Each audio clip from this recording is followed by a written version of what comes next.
Round one, fight!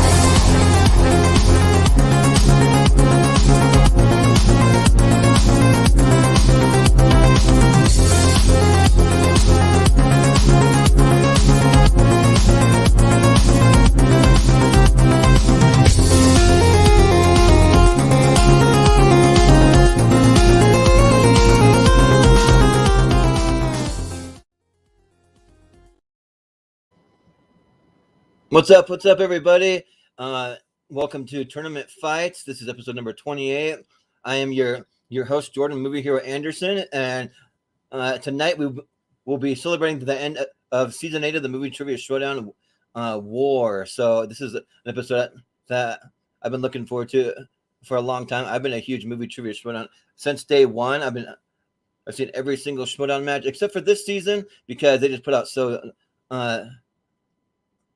many freaking episodes of the Schmoedown, which is a good problem to have, though.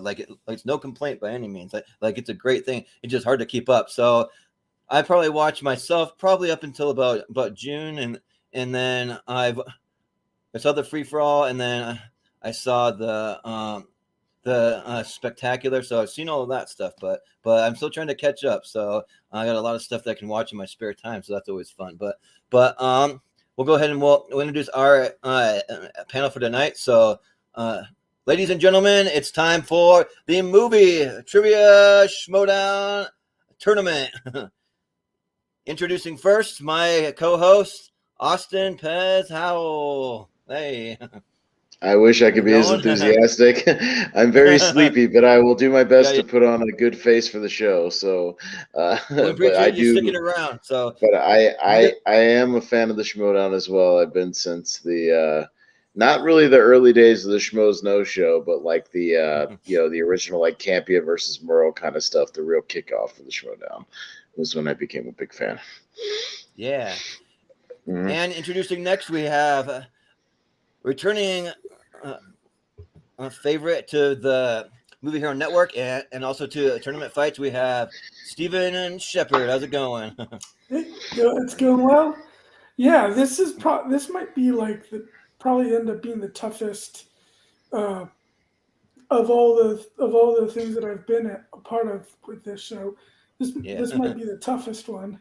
Yeah, well, the thing is, like, are we gonna see some matchups of some actual Schmoedown matches that actually happen? Are we going to see some matchups of like some Schmoedown or some Schmoedown matches that we would like to see happen? So I mean, you never know. Are we going to be slightly biased? Are we going to be slightly biased for people who have been on our shows on this network? Who knows? Yeah, we'll right. See.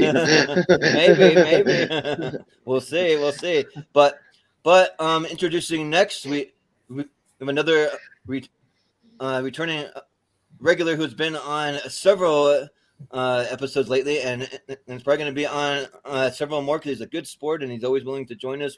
We have Richie Goodacre. How's it going? Hey man, yeah, I like that. Good sport. It makes it sound like you're a great Gatsby or something.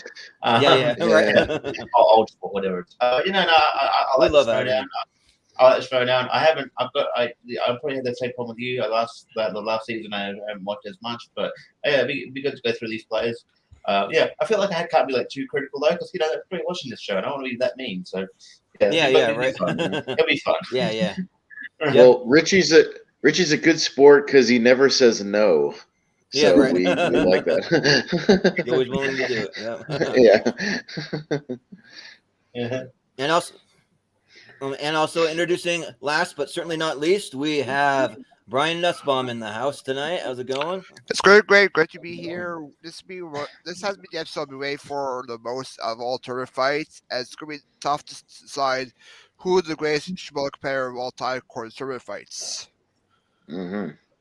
Yes, absolutely. And this episode's for anyone who's a fan of the Schmoedown, but then anyone who wants to learn about the Schmoedown who isn't familiar with it, you can play along with it and you can learn about why we love this thing so much and why we follow it so closely like we do. But I do have a question for you guys. We'll just go around the panel, but I'm just curious to see, have any of you guys ever been to any live events, and which ones have you been to? So I'll just start with you know Brian. the answer to that question for me. Yeah. Australia. Oh yeah.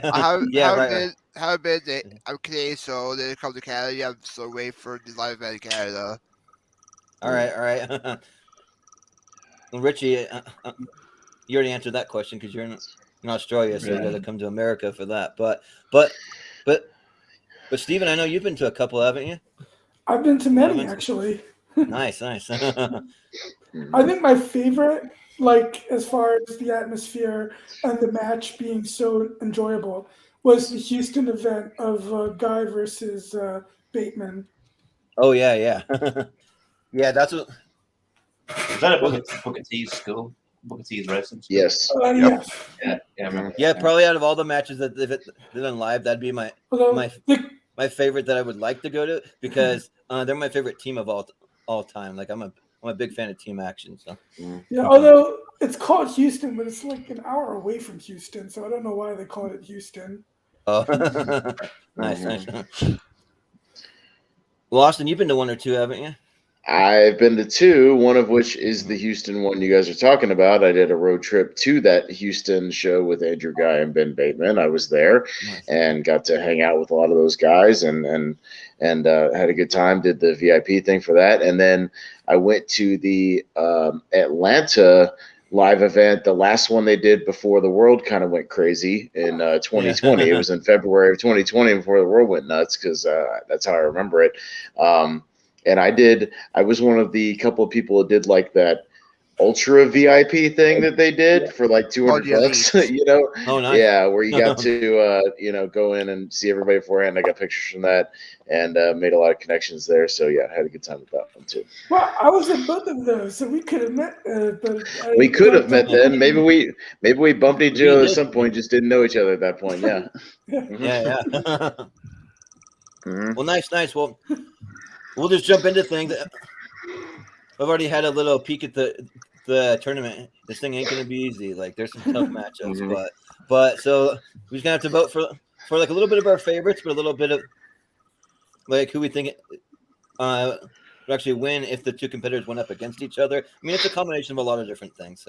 So yeah, but Austin, as my co-host, if you want to.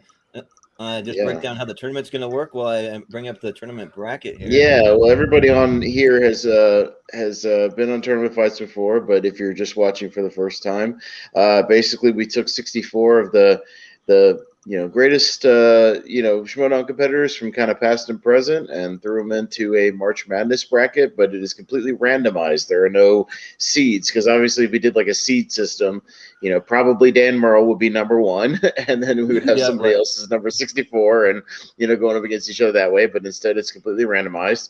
So you could have a crazy matchup in round one. You could have John Roca versus Dan Merle in round one, and we have to decide, and neither one of them makes it to the finals. I mean, it could happen.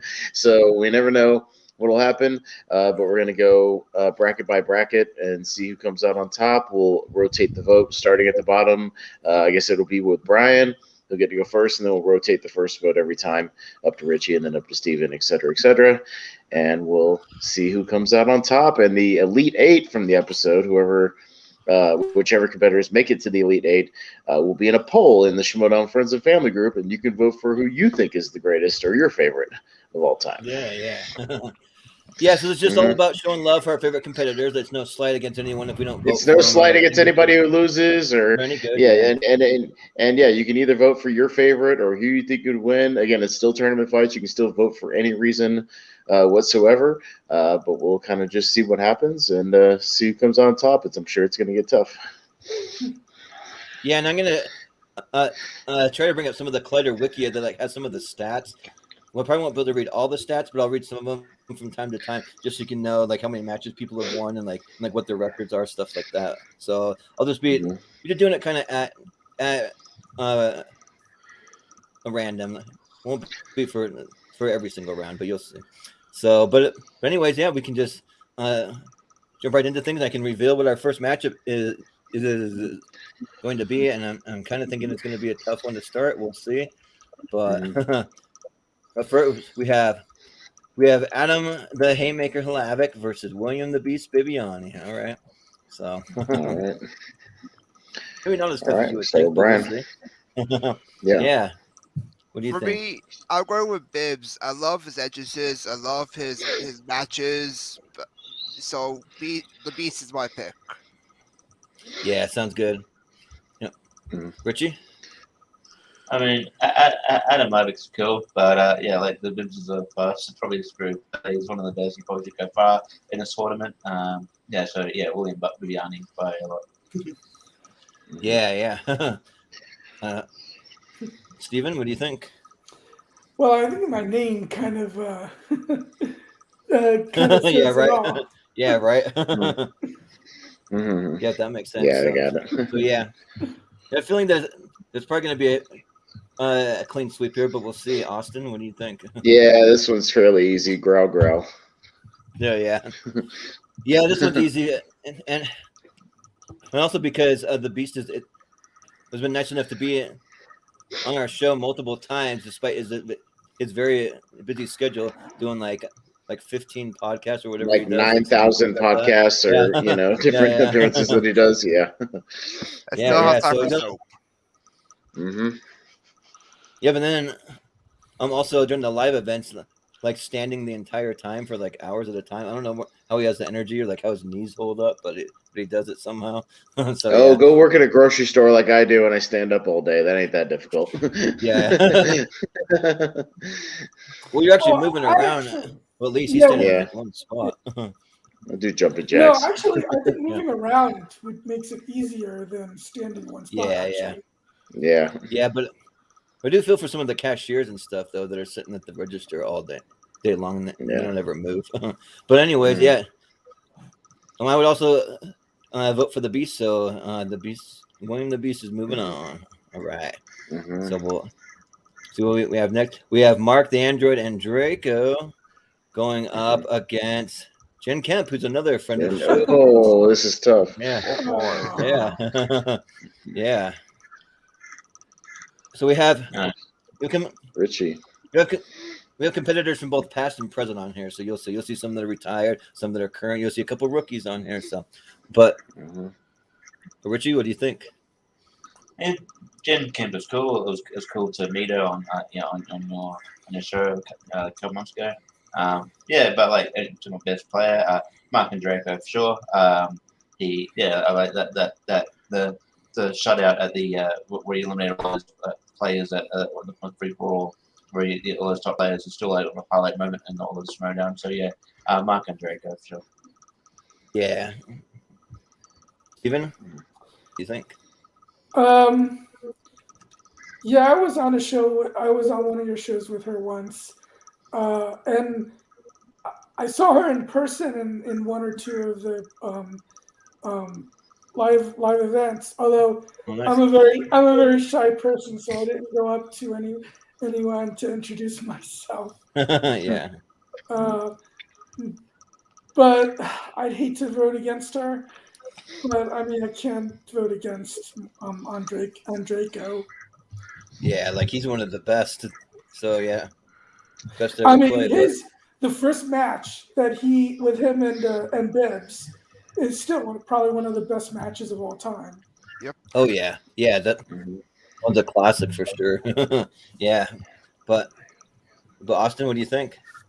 I want to vote for Draco, except for I haven't seen him do much in the last 2 or 3 years, and I feel like if we were doing this tournament a couple of years ago, I'd vote for him. But I've been a fan of Jen since she was on like a lot of the fan league stuff, and yeah, she's been on a lot of our shows, and she's one of our best guests. So I'll vote for her. Yeah, Sorry, yeah. I would just will. Yeah. I think even once she came on like 3 shows in a row or something like that. So like she's Yeah, always she's willing awesome. to come on. So yeah. So but for me, like as much as I love Jen, in my opinion, Mark and Draco is one of the best ever at play the game. Like it's someone that like I would probably be legitimately scared to go up against. So and the first time that I ever really got to know more about who he was is when he came out with the Finstock mask on, and they had the old switcheroo where it's actually him under the Finstock. Draco. Yeah, the Finn Yeah. Draco match. I So, am Finstock. yeah. Yep. Yeah, like I am Finstock. It's all about the mass, right?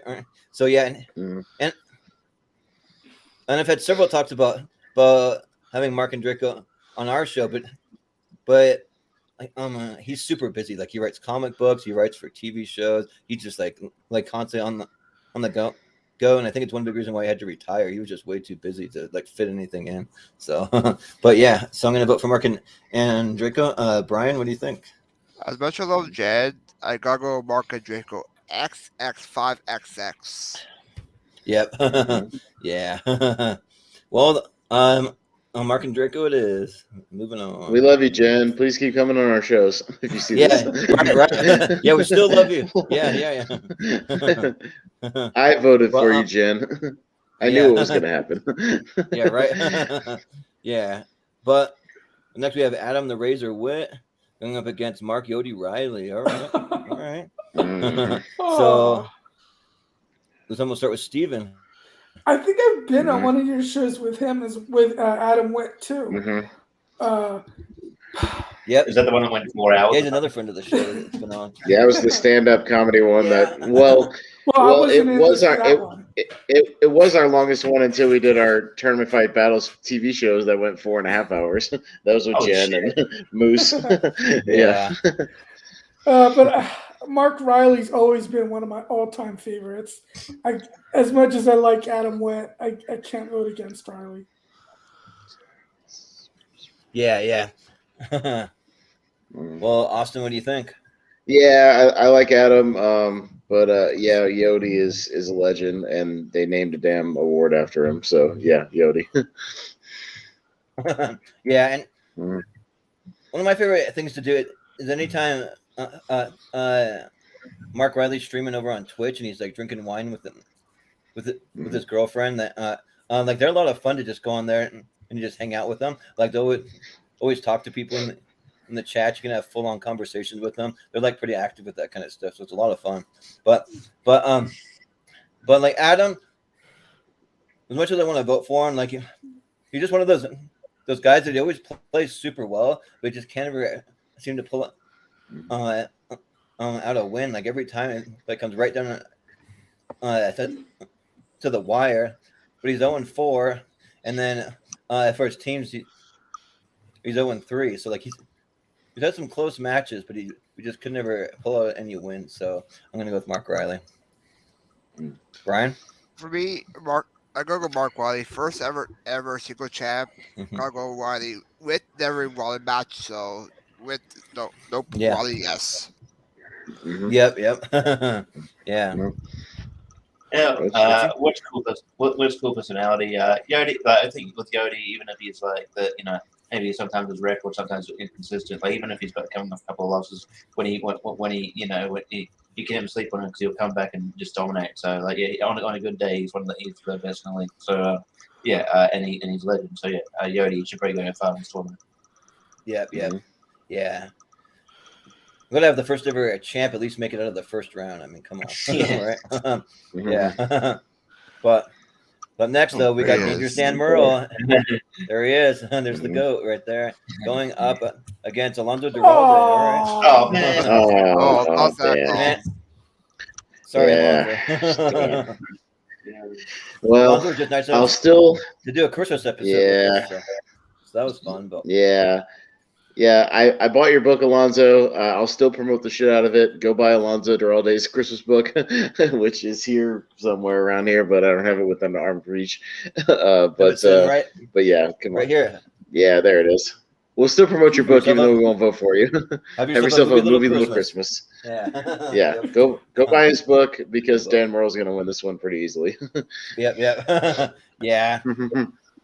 gotta go with Dan Merle. Like he's the goat, and like when I first was introduced to Dan Merle over on the Screen Junkies show, he was just kind of like the sidekick guy that just kind of was like the fact checker guy. So I never really thought that much of him until he started competing over there, doing like movie fights and stuff. Like he was scary over there, and then he came over and just dominated in the movie Trivia Schmoedown too. So yeah, I gotta go with Dan. Dude, one of my favorite low-key entrances of his was against somebody where he came out with Schmoedown title, the movie fights title, and the TV fights title all around like his waist and shoulders. And I was, and it was just like it was like the most intimidating thing you could face. You're just like, oh Jesus Christ, like here we go. Yeah, right. Serious. Well, Brian, what do you think? Yeah, you got it's the GOAT. He has to go through no matter what. Yep. Yeah. Yeah. Richie? The question you have Alonzo's Christmas movie book, but do you have his new book that he talked about the Hallmark movies? Yeah, then he talked. No. He's got another book. What's next on that? It's pretty. It's on my Amazon wish list. I've got it coming. Yeah. So Nice. Yeah. So yeah, no, but yeah, like Alonzo's a great guy. But yeah, Dan's winning this. I really also do love his was it the Jaw remix theme he comes out to. It's really sick song.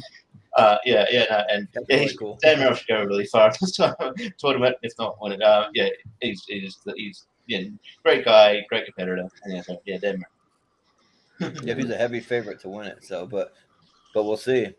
Steven, what do you think? Well, since Merle has already won, and I've actually been a fan of Alonzo's even before he was in the movie Trivia Schmoedown because of What the Flick, which later turned into Breakfast All Day. Him and Matt Atchity and Christy Lemire. Yeah. And even Bibbs has been on What the Flick a bunch of times. So I'll give a vote to Alonzo since Dan's already made it through anyway. Mm-hmm. Yeah. Mm-hmm. And there's one matchup if they did it that I actually would vote for Alonzo over Dan. That's if they're doing like a Christmas movie matchup or something like that. I'd actually vote for Alonzo there, but anywhere else on the desk for one recently, right? Yeah. I think for all of them. Yeah.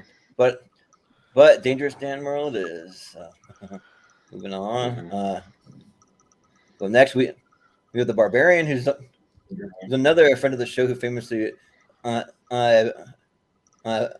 he broadcast from his hot tub. So that was a fun time. Yeah, going up against Mighty Matt Nose. Mighty Matt. Yeah. But this time, is it me up first? I think. Jordan, you're up first. Yep. I'm a big fan of some stuff that Matt Nose is doing over on his YouTube channel. I'm a huge fan, NBA basketball fan, so we just drop in dimes. So I tune in every Wednesday to that because that man really knows his stuff. And then he has something. I can't quite remember the exact name, but it's like something note. But it's a show all about a movie scores and soundtracks. So he has a guy that will like play like the first couple of bars of a soundtrack, and then you have to try and guess what movie that it's from. So that's a lot of fun. But the Barbarian though, like the Barbarian, just so dominant, especially lately. Like he's just like pretty much carrying the Finstock Exchange, in my opinion. Like he's just killing it over there. So yeah, like I expect him to go pretty far in the tournament as well. So I'm going to vote Barbarian. Brian? For me, I love Barbarian, but I gotta go with Mad Nose. I love his sense of humor in the matches he's played in, especially the match against, I think, Who the Boss, where he said "good one" to them for some Mm-hmm. Yeah, when he has the little thing, like the little toothpick. What piece of the little toothpick? Yeah, we're making fun of Jeff Snyder. Yeah, yeah, but Richie, what do you think? Yeah, I think Matt Nose is underrated actually. Like, it's just like you when he's paired up against, because he's obviously associated with John Roca is one of the best, and so Matt Nose kind of like moves down the kind of the shuffle there. But Matt Nose is pretty good. I just don't think he's as competitive as Roca, so people just discount him. But I think he's really funny. I do like Barbarian, but I'm probably more entertained by Matt Nose, so I'm gonna say Matt Nose. Sure, yeah. Sounds good. It's closer than I thought. Steven, what do you think? Well, this is going to be an upset then, because I'm also voting for Matt Nost. Ooh, all right. And I don't watch it as much as I would like to, but I love the Top 10 show. Oh yeah, the Top 10 show is great. Like I watch that all Yeah. the time. Yeah, Same. yeah. Yep. Austin, I'm also going to go with the upset here with Matt Nost. I think he's just okay. super entertaining to watch, and I kind of miss him in the Schmoedown. Like I always made his matches a priority just because he was even if he wasn't the greatest competitor overall, like he always made things entertaining. So I'm going to go with Mighty Matt. Ooh, it's a little bit of an upset possibly, but maybe Yeah. not so much. I don't know. It just depends on your opinion. But yeah, Matt Nost There you moving go. on. Yeah. Mhm. But I do know that the only person that would have probably ever brought Matt Nost back into the Schmoedown ever just retired, which was John Roca. So I don't know if we'll ever see him again. But but up next we have the Godfather Drew McWeeny going up against Tom. All right. Okay. Man simply known as Tom. So and Brian. Brian, yeah. For Yeah. me, Drew McQueen is fine, but I enjoy Tom's character more. Yeah. It was a lot of fun. Richie? Both really good. I think that Tom is sort of untapped potential. Hopefully, he comes back soon. But yeah, I think and Drew McRooney is really really good. Yeah, this was actually pretty hard. But I will go. I'll go Drew McRooney, but it would be mad if Tom goes through. Yeah. Steven? Tom's an entertaining character, but this is unquestionably Drew McWeeny for me. Yeah. Sounds good. Austin?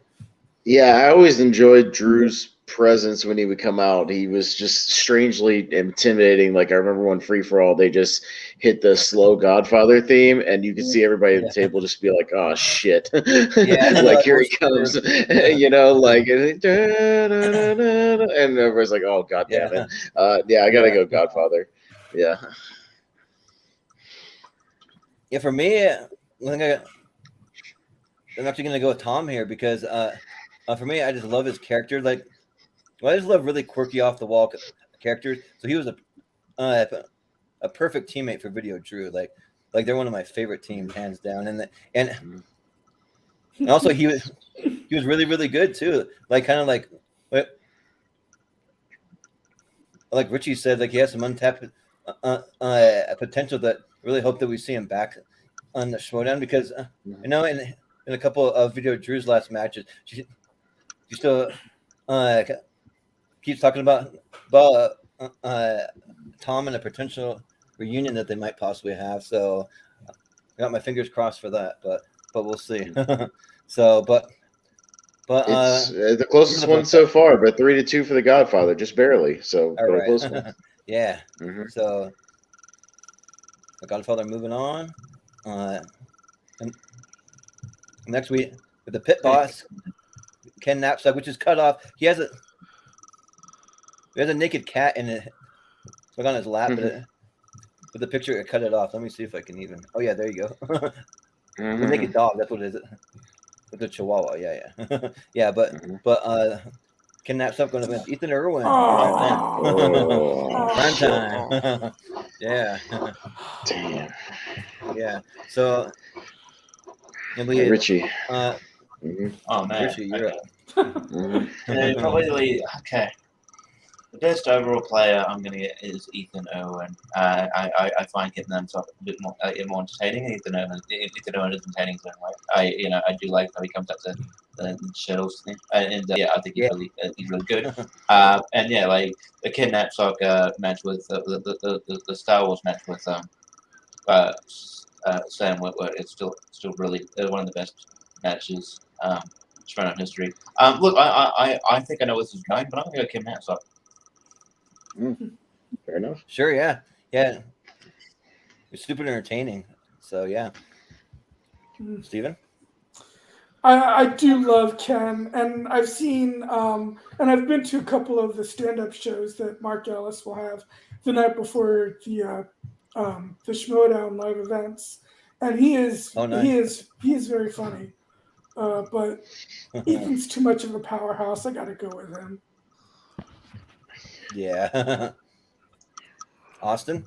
The trivia player in me wants to say Irwin, but the character wrestling personality of me wants to say Ken, because I think Ken did better storyline work. Like all the stuff where he like turned on Rachel was like really great, and like all the stuff where he became a manager, and That really like got his feud with Whitwer, like all that stuff was great. So, and Ethan, like as good as he is trivia, he doesn't have, I don't feel like a whole lot of personality or like character. Like I think he's a really smart dude, but like he struggles with that. So the personality side of me right now is gonna go Knapsack.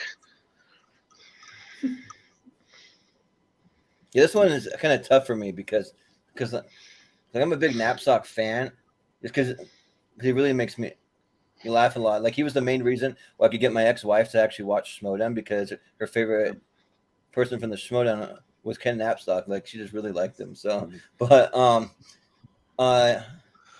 Ethan Irwin, I just feel like me and him kind of have a little bit of a vibe, like in terms of like when he comes out the Ninja Turtles song. I'm a huge Ninja Turtles fan. Like it kind of just seems like me, like if I worked in like the movie industry, like I don't have a huge personality, but I have enough to just kind of be like sneaky funny sometimes. That's kind of how Ethan is, you know, like he just has those kind of jokes here and there. And his record was insane. He's 16-7 in singles. He has 5 KOs, and then he's 6-5 in teams, which is all right. But he has 2 KOs even in teams too. So he's really, really good. So I got to go with Ethan. So it's down to Brian. Brian? Ethan had to lie. Yeah. Well, all right. Close one, like but Ethan. barely Ethan on that one. Yeah.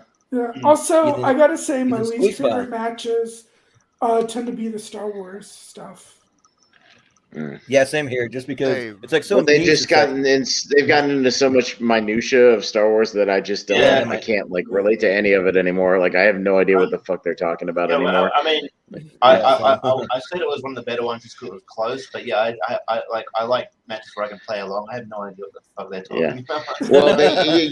Well, it used to be you could play along with them because it was like dialogue from the movies and all the basic stuff, and now they've gotten into like, what's the number of the elevator or some shit? Like, what the fuck are you talking about? And I'm just like, I can't do this shit anymore.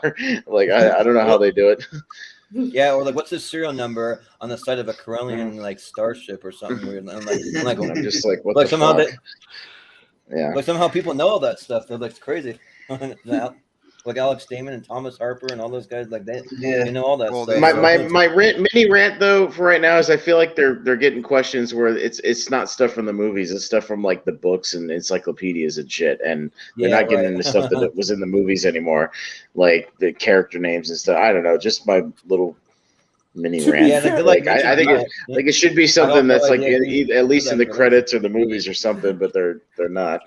To be fair though, there's only so many questions they can do on just the movies. Oh, I know. I get it. I just think it's kind of been tapped out. I don't know. I think they should retire the Star Wars League personally. Yeah, I just think like I think that's what happens when you just when you base a whole division on a franchise. You're waiting on 10 movies. You're waiting for the next one to come out, and we don't know when that's going to be. Eventually, you have to retire, and you can replace it with something else. Do like a Disney League, or like do like a Star Trek, or like MCU, something like that. Yeah, you could do that. But anyway, I mean, Bond has Bond and MCU both have like 20+ movies. So Bond could be a good one too. Yeah, but we have Debonair Drew Guy as he goes by. I'm afraid of who he's going up against. Going up against Paul Preston. Ooh, the powder keg. So it's tough. So was it Steven first? Steven. Who you got? Sorry, Paul Preston, but Andrew Guy is one of the most entertaining personalities of the Schmoedown. I just, he's just awesome. I got to go with Andrew Guy. Well, he's tackled multiple people. I mean, like he's like pretty entertaining. Yeah. I like how people with the chair, like all that stuff. I really recently watched the match that Team Action had with top That's it. 10, and he Oh, yeah. where he tackles Roka at the end. Yep. Mhm. His own Mhm. father. Yeah. Like one of the most classic moments in Schmoedown history, probably. But Mhm. Austin, what do you think? Yeah, I've been a fan of I was a huge fan of like Team Action when they were coming up. I really wanted to see them like win the titles and stuff. And yeah, I've been a fan of guys' character work and all that kind of stuff for a long time. So I love you, Preston, but I got to go with Guy like pretty easily here. Yeah. When Paul, That and when he upset Dan Murrell, that was like one of the craziest matches yeah. ever. right? Like Yeah. one of the craziest matches ever. When Christian Harloff was in shock halfway through the match when he was Shock. winning, and he was just like, "What?" Yeah. Like it was one of the craziest things ever. Like I still go back and watch that for the atmosphere that like halfway through that match it starts to turn. It's one of the craziest things ever. Yeah, they had big plans for Dan Rhodes' big return, and like it like totally got He ruined. spoiled it. Yeah. Mhm. But Paul Preston, as a friend of the show, he's been on multiple times as well. Yeah. Always a lot of fun to have him on. But and like both of these guys are super entertaining. I feel like maybe Paul's kind of more of like the stand up kind of humor. Just kind of makes me laugh from like the things that he says. But Drew Guy's more of like an actor who can really like bring some amazing character work, some of the best in the Schmoedown. And Team Action is my favorite team of all time, so I gotta go with Drew Guy here. So, Brian, Yeah, for what do me, you think? I gotta go Guy. He's the greatest heel greatest heel of all time. Yeah, yep. I don't know. He's got some competition there. Yeah. I really miss the days before they made it like G rated, where you come off and like call people bitches and like flip off the camera and all that stuff. Yeah, That's always fun. yeah.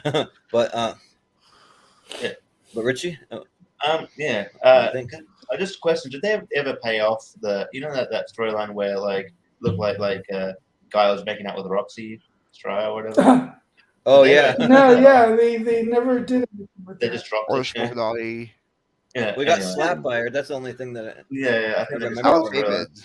It happens, but Just I same think thing, yeah. Paul Preston's got like is entertaining, but it's more like understated. He is pretty funny and very entertaining, and he's Yeah, very. I think he's as a trivia hilarious, player, yeah. he's underrated.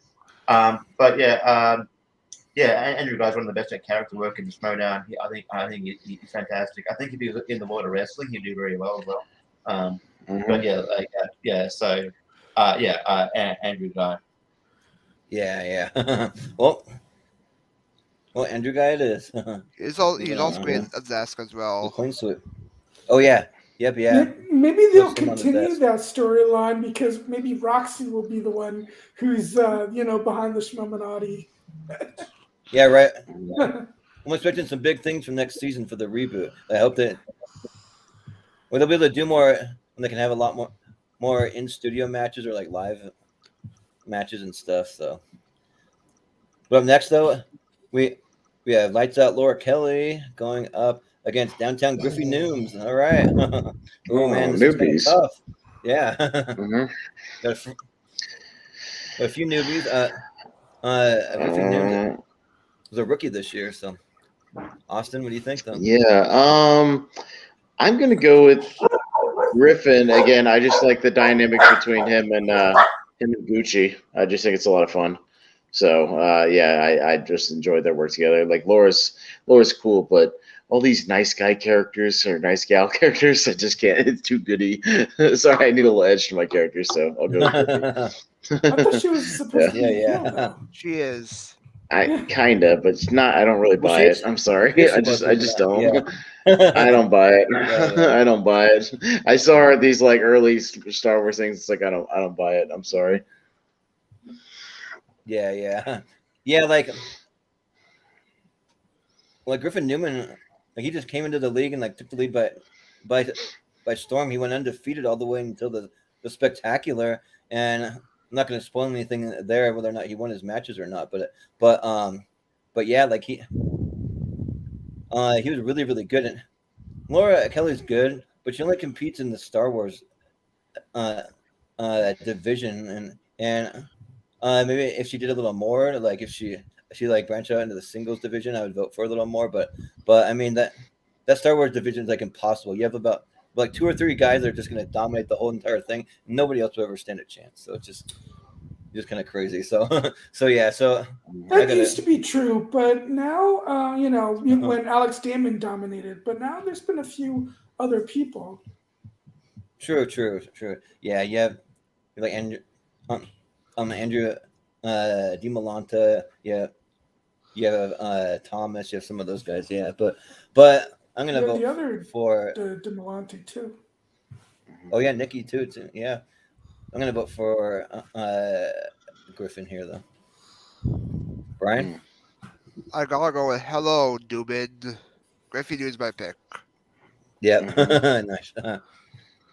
Richie, because he's a newbie, so I've seen some of Griffey's stuff, but because I still need to catch up with all of the newer stuff. But yeah, it's impressive with the Griffey stuff, and yeah, Laura Kelly is in Star Wars, which I'm just I didn't have much interest in to begin with Star Wars, and it's gone down significantly since. So I would say Griffey. Yeah, I kind of feel like at this point they're just doing Star Wars because Christian Harloff is a huge Star Wars fan. But I feel like if it wasn't for that, maybe they would retire it. But Steven, what do you think? I've seen more of Griffey than I have of Laura because I don't watch too many of the Star Wars matches. That seems to be the thing here. But there was one Star Wars match that I wanted to see that I never got around to seeing, which was Damon versus Damon. And what I heard won. That's a good one.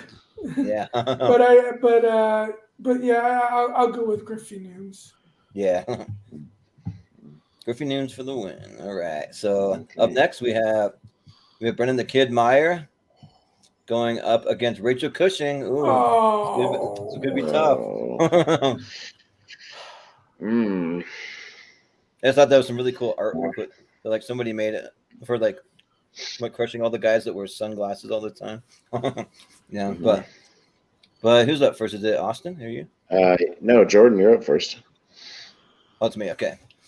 Well, for this one, like as much as I love Brendan Meyer, like he started out kind of lukewarm to me, but like he's gotten really, really good and like become a team champion and everything. Like he's really solid. Like I think that he contributes to the team just as much as Bibiani does. Like it's not just Bibiani carrying everything. So yeah, like he holds his own. But I mean, my opinion, I think Rachel Cushing is the best female to ever play the game. Like she's just like so good. Her level of knowledge is just incredible. Like I've watched some of the behind the scenes stuff, like some of the I forget the name of the geek show that like Winston Marshall does. Like she had her on and talking about some inside things about like Lord of the Rings and stuff, and it's just crazy inside knowledge that she has. So I gotta go with Rachel Cushing. So Brian? I gotta go with a fine young tenderoni. Yep. Fine young tenderoni as from Brad Gilmore. I kind of coined that phrase. Yeah, but yeah, like Brendan Myers, he's really good. Got really great. He's good. He's great in the guest. But Rachel Cushing, one of the best players, not just best female players, but one of the best players, girls gender. So yes, Rachel Cushing. Yeah. Steven? Yeah, I love the first season of the OA, but I never bothered watching the second season when the show was canceled. Yeah. And yeah, he and Bibbs are great together, and he's great by himself. But yeah, Rachel's a legend of the show. So I gotta go with Rachel. It's just kind of crazy to me that she became such a legend because she's so introverted. So like she doesn't really have like a huge personality, but everybody loves her, and like she came and just dominated. So.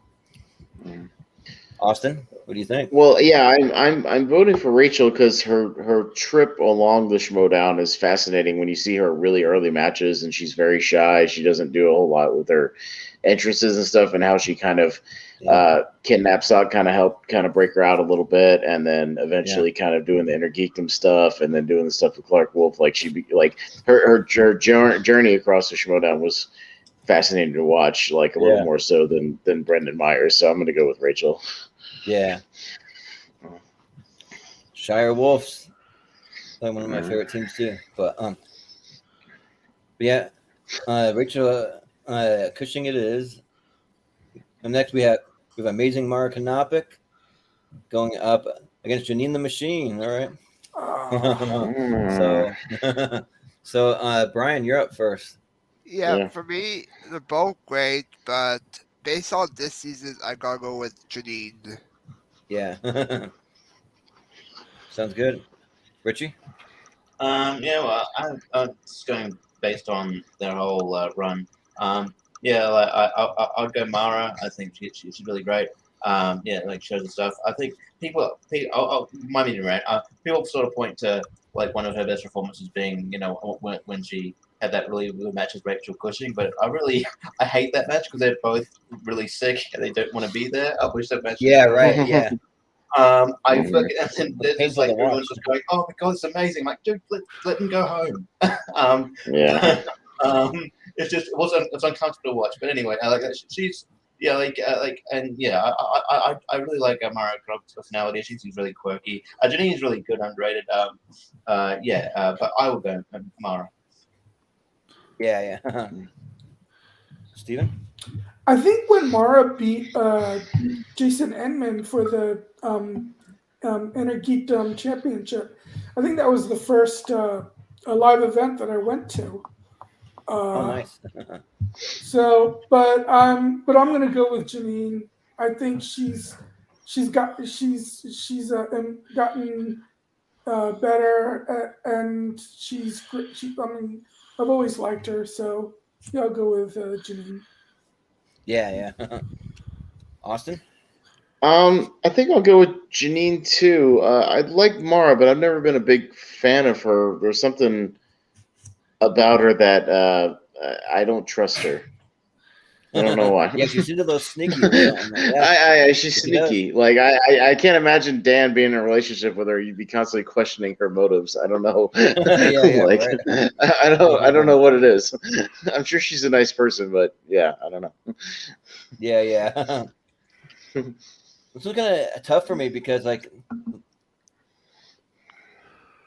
for Mara to be where she is, like she's won the Inner Geekdom title and like she's had a lot of health issues and stuff, but she still came back and like won the Inner Geekdom title and when Janine's fun to watch, like I really like her character work. I remember there was one time where they introduced someone on the show and they just said Janine Bryce, and I was like, who's that? I don't know who that is because she just goes by Janine the Machine. Like I didn't even know what her last name was. I'm like, is that someone new? But then she came on. I'm like, oh, that's like her actual last name. She does have a last name. So, but I think that just for the things that Mara's had to overcome to get to where she is, I'm gonna go with Mara. I think so. All right. What It's a close one, but Janine takes it 3-2, just barely. The other thing I'll say about Mara too is when she beat Chandru, that was a great moment. And because Chandru is, to me, so one of you guys said before that you thought Andrew Guy was the best heel of all time. I think for me it might be Chandru because he does such a great job of making you really hate him. So when Mara beat him, but Richie will know what I'm talking about Chandru. He has X-Pac heat with me. Like I just don't want to see him. If Richie does Richie know what I mean by X-Pac heat? Like it's like that heat where you just want him to go away. Like it's not because you don't like his character. I just want him to go away. Like I just physically don't want him to be there. Yeah. Well, the thing with Chandra is that they kind of forced him to be a heel.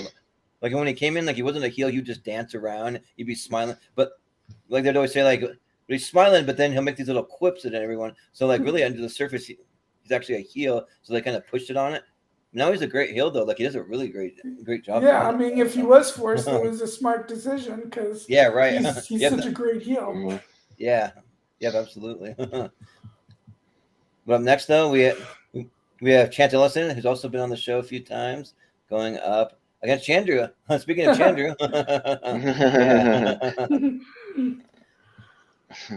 we got a little bit Richie. of a shadow on him because he was standing next to Winston in the picture, but I photoshopped him out. So yeah, Mhm. but Richie, what do you think? Mhm. You're muted. Yeah, there you go. Yeah. All right. I think yeah, like I guess I sort of said my sort of on Chandra. Yeah, I think he sort of he teeters on like good heel work, but he's also very. I find him annoying. He might be a nice guy. He just comes across as annoying. He's got X-Pac heat. Am I wrong? Like he just does with me. Yeah, Like he does. He does. I don't care. I find him cringy. I don't want to. Yeah. Chance, he's got a serious character or whatever. But he's like, I've been with him on there's another thing on the family. It's fantasy film fights. Like host by Piggy Gubbins, and he's been on the show. He's unashamedly pretty. He's very funny. He's a really good guy and a really good player. So I'll go Chance Ellison. Yeah. Steven? What do you think? I like Chance Ellison a lot. I even got to sit next to him at one of Mark Ellis's comedy shows. Oh, nice. But like I said, I think Chandru is one of maybe the greatest heel because of how much he makes you not like him. I gotta go with Chandru. Yeah. Austin? Yeah, I'm gonna go with Chance. Chandru? I had beers with. No, I'm not gonna vote for Chandru, and I had beers with him and Smets in Houston. And that was good times. Nice. So yeah, Yeah. I think the thing with Chance Ellison is that you kind of have to get to know his personality just a little bit because I think that he kind of comes off a little abrasive sometimes, but he's not really totally like that though. But like when we had him on the show, our third co-host Chris Scott got offended by him because he doesn't like 2001: A Space Odyssey, so he really kind of like dug in on that, and eventually he just like left the stream right in the middle because he was offended by some stuff. So like this is inside baseball. Like I told everyone that his internet went out, but it actually didn't. So yeah, it's kind of interesting. Yeah, like he was offended by him, but yeah, Chance is great though. Like he's always willing to be on the show, so I'm always high on that. But then also too, just like for everything that he's done, like he's been a champion too. He's been a team's champion. So and I think Inner Geekdom champion, right? No. Was he won that? No. Okay. Or the tournament. I wasn't sure. Yeah, he won the tournament, but he didn't win the title. Yeah. Oh yeah, that's what it was. Okay, yeah. We went up against Chandru for the title, didn't he? Yeah. Yep. He did. Yeah. So, but yeah, like Chandru's fun, but I think Chance is the better competitor in my opinion. So I'm gonna go with Chance. Brian? Yeah, for me, I loved when these two played last season. I loved their promo, but I got with Chance. One of my favorite factions, and also one of my favorite team of all time. Yeah. Yeah, sounds good. Well, Chance Ellison it is. Moving on. All right.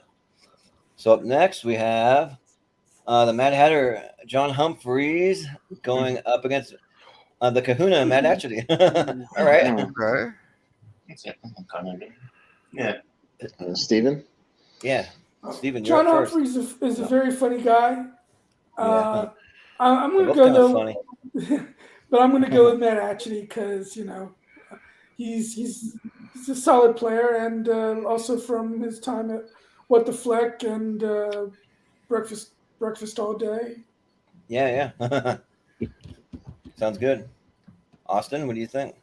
I'll go Atchity. I think he's a slightly better player, and I think the only time I remember John Humphreys really doing anything significant was when he kind of was that MVP the one time with that free for all. And other than that, he kind of with just kind of around. Like I feel like I just see him way more doing reaction stuff with him and Greg than like Schmoedown stuff. I remember more than that, so I'll go with that, Judy. Yeah. I think for me, I'm going to vote for John Humphrey just because I like his personality. I like watching all the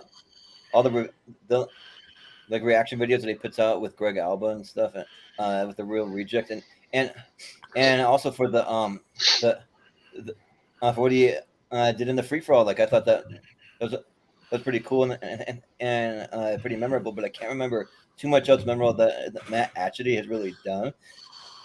Excuse me. But yeah, so I'm going to vote for John Humphrey. We do like Matt Atchity though. He's fun to watch. But Christian, has everyone here seen The Spectacular yet? Yes. No. I have. Oh, you have? Okay.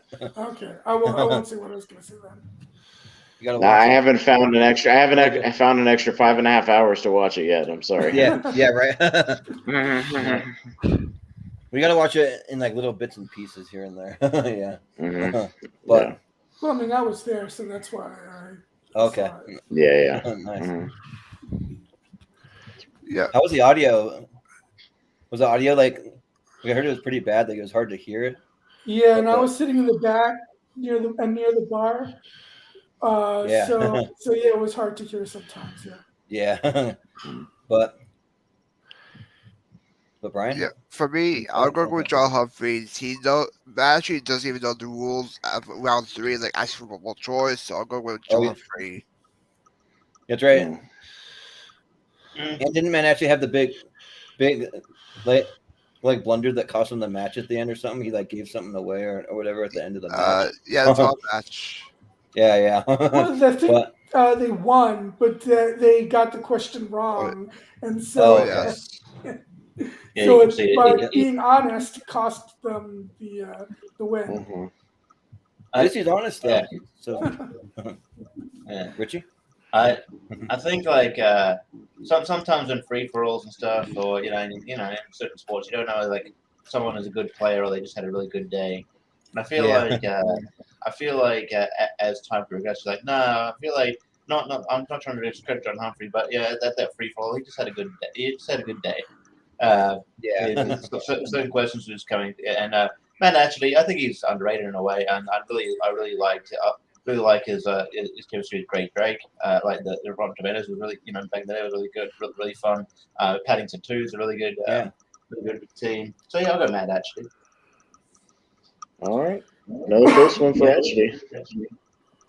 Yeah, so man actually, but I do miss him and Gray Drake together, because like Gray Drake was one of the next like probably number 65 or 66 that I almost added to the tournament, but we just didn't have enough room, so so I had to make some cuts.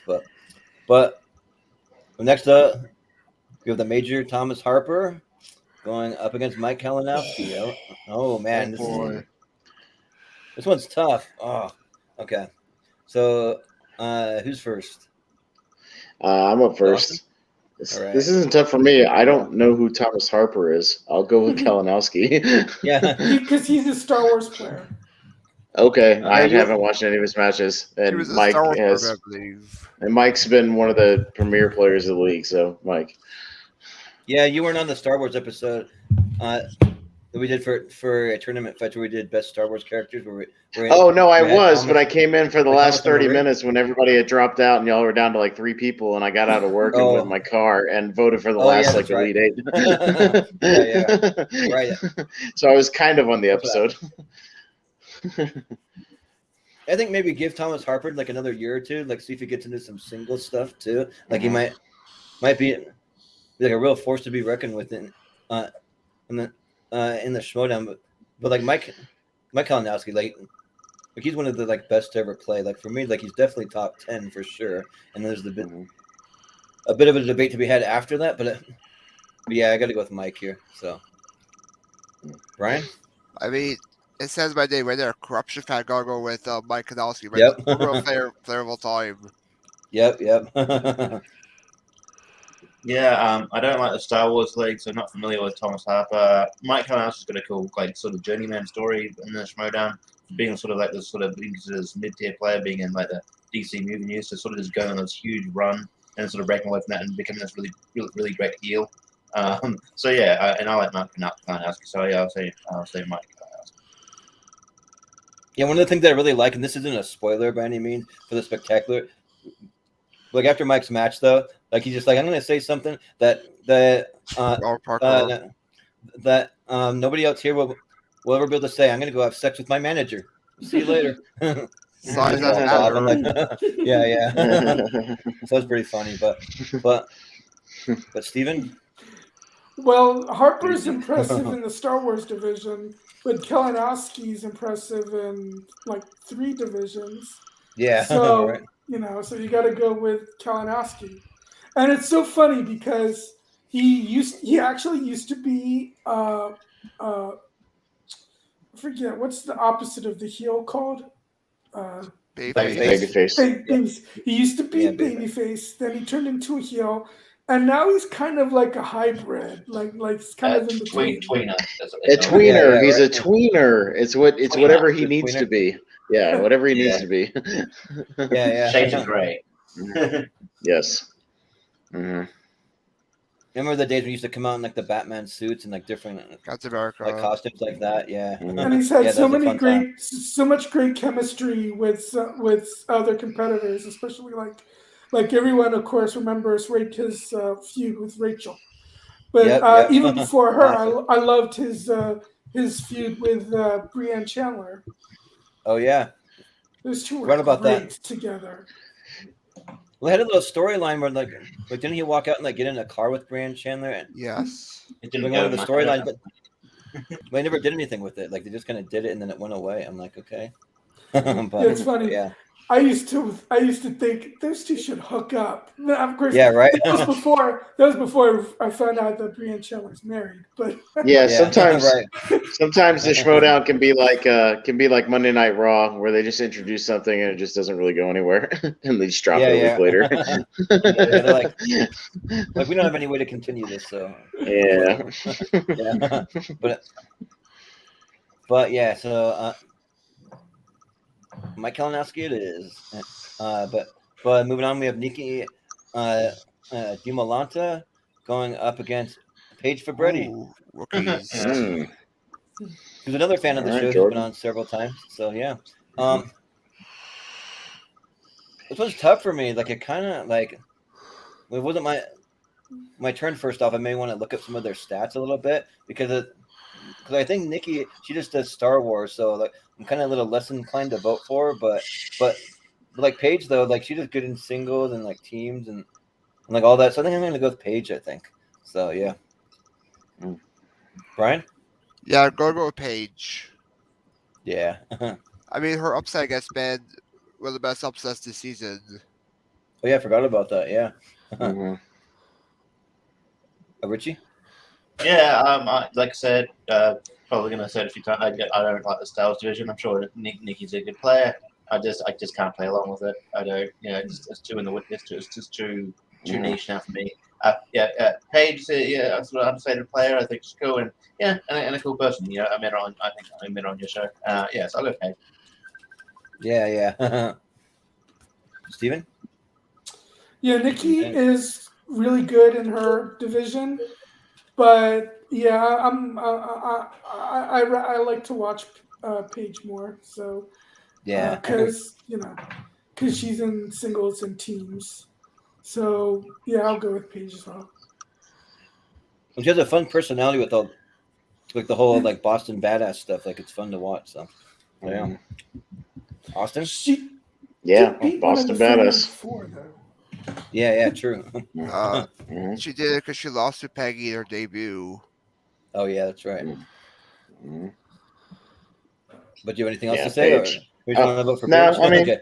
Paige, I mean, the only thing I haven't seen much of either one, honestly. Like Paige, I didn't really start watching her stuff till I heard she beat Ben Bateman. I went back and watched that, and then a couple of and I watched her match with Peggy. But the Nikki again, it's all that deep Star Wars stuff, and it's hard for me to get into that at this point. I used to like the Star Wars League again, same as everybody else. I used to really like it, and then now it's like gotten into such minutia I can't follow along with it anymore. Yeah. Maybe they'll find some kind of way to invigorate the Star Wars League. I'm not sure how they would do it, but maybe they will. I don't know. But next we got Ben Bateman going up against Brandon Hanna. All right. Mm-hmm. So Right, who's first this time? Brian. Yeah, All right. for me, I gotta go Ben. He's won more matches than Brandon has. Yeah. Richie? Yeah, look, I'm sure Brandon is a nice guy. I always say this when I'm about to insult someone. I'm not meaning to someone, but I just, and he's a decent player. I just find him, I just find him like, in terms of character work, I find him a bit boring. But Ben Bateman, he's got like both the, the knowledge and, record, and he's great at like the character work. Team action are really great. And yeah, I like how like he created the whole stalling thing when he actually knows the answer sort of thing. I like the how he does it. Yeah, so Ben Bateman for sure. Yeah. Steven, what do you think? Brandon Hanna is I think actually a very entertaining heel. Yeah. But man, there's something about Ben when he's a heel. I mean, I actually liked him more when he was, a baby face. But when he's, because I don't know, there's something about him as a heel that I don't know, just gets under my skin sometimes. The laugh. On the same way, yeah. Yeah. But yeah, I'll go with Bateman still. Yeah. Austin?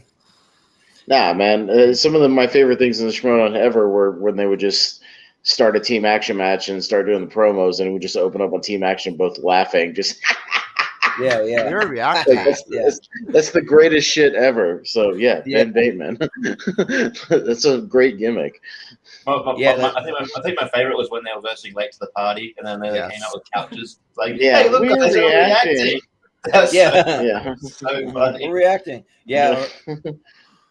Like when they would like purposely call people by the wrong name, like what they always called Jennifer, but they called it like Jennifer or something Jessica. like that. Jessica.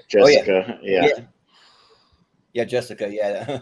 But like I think Guy Ben would bring Bateman out like the phasers against Team Trek and just be like, meh, meh. Yeah, right. Pew, pew, pew. Yeah. Like that shit is fucking great.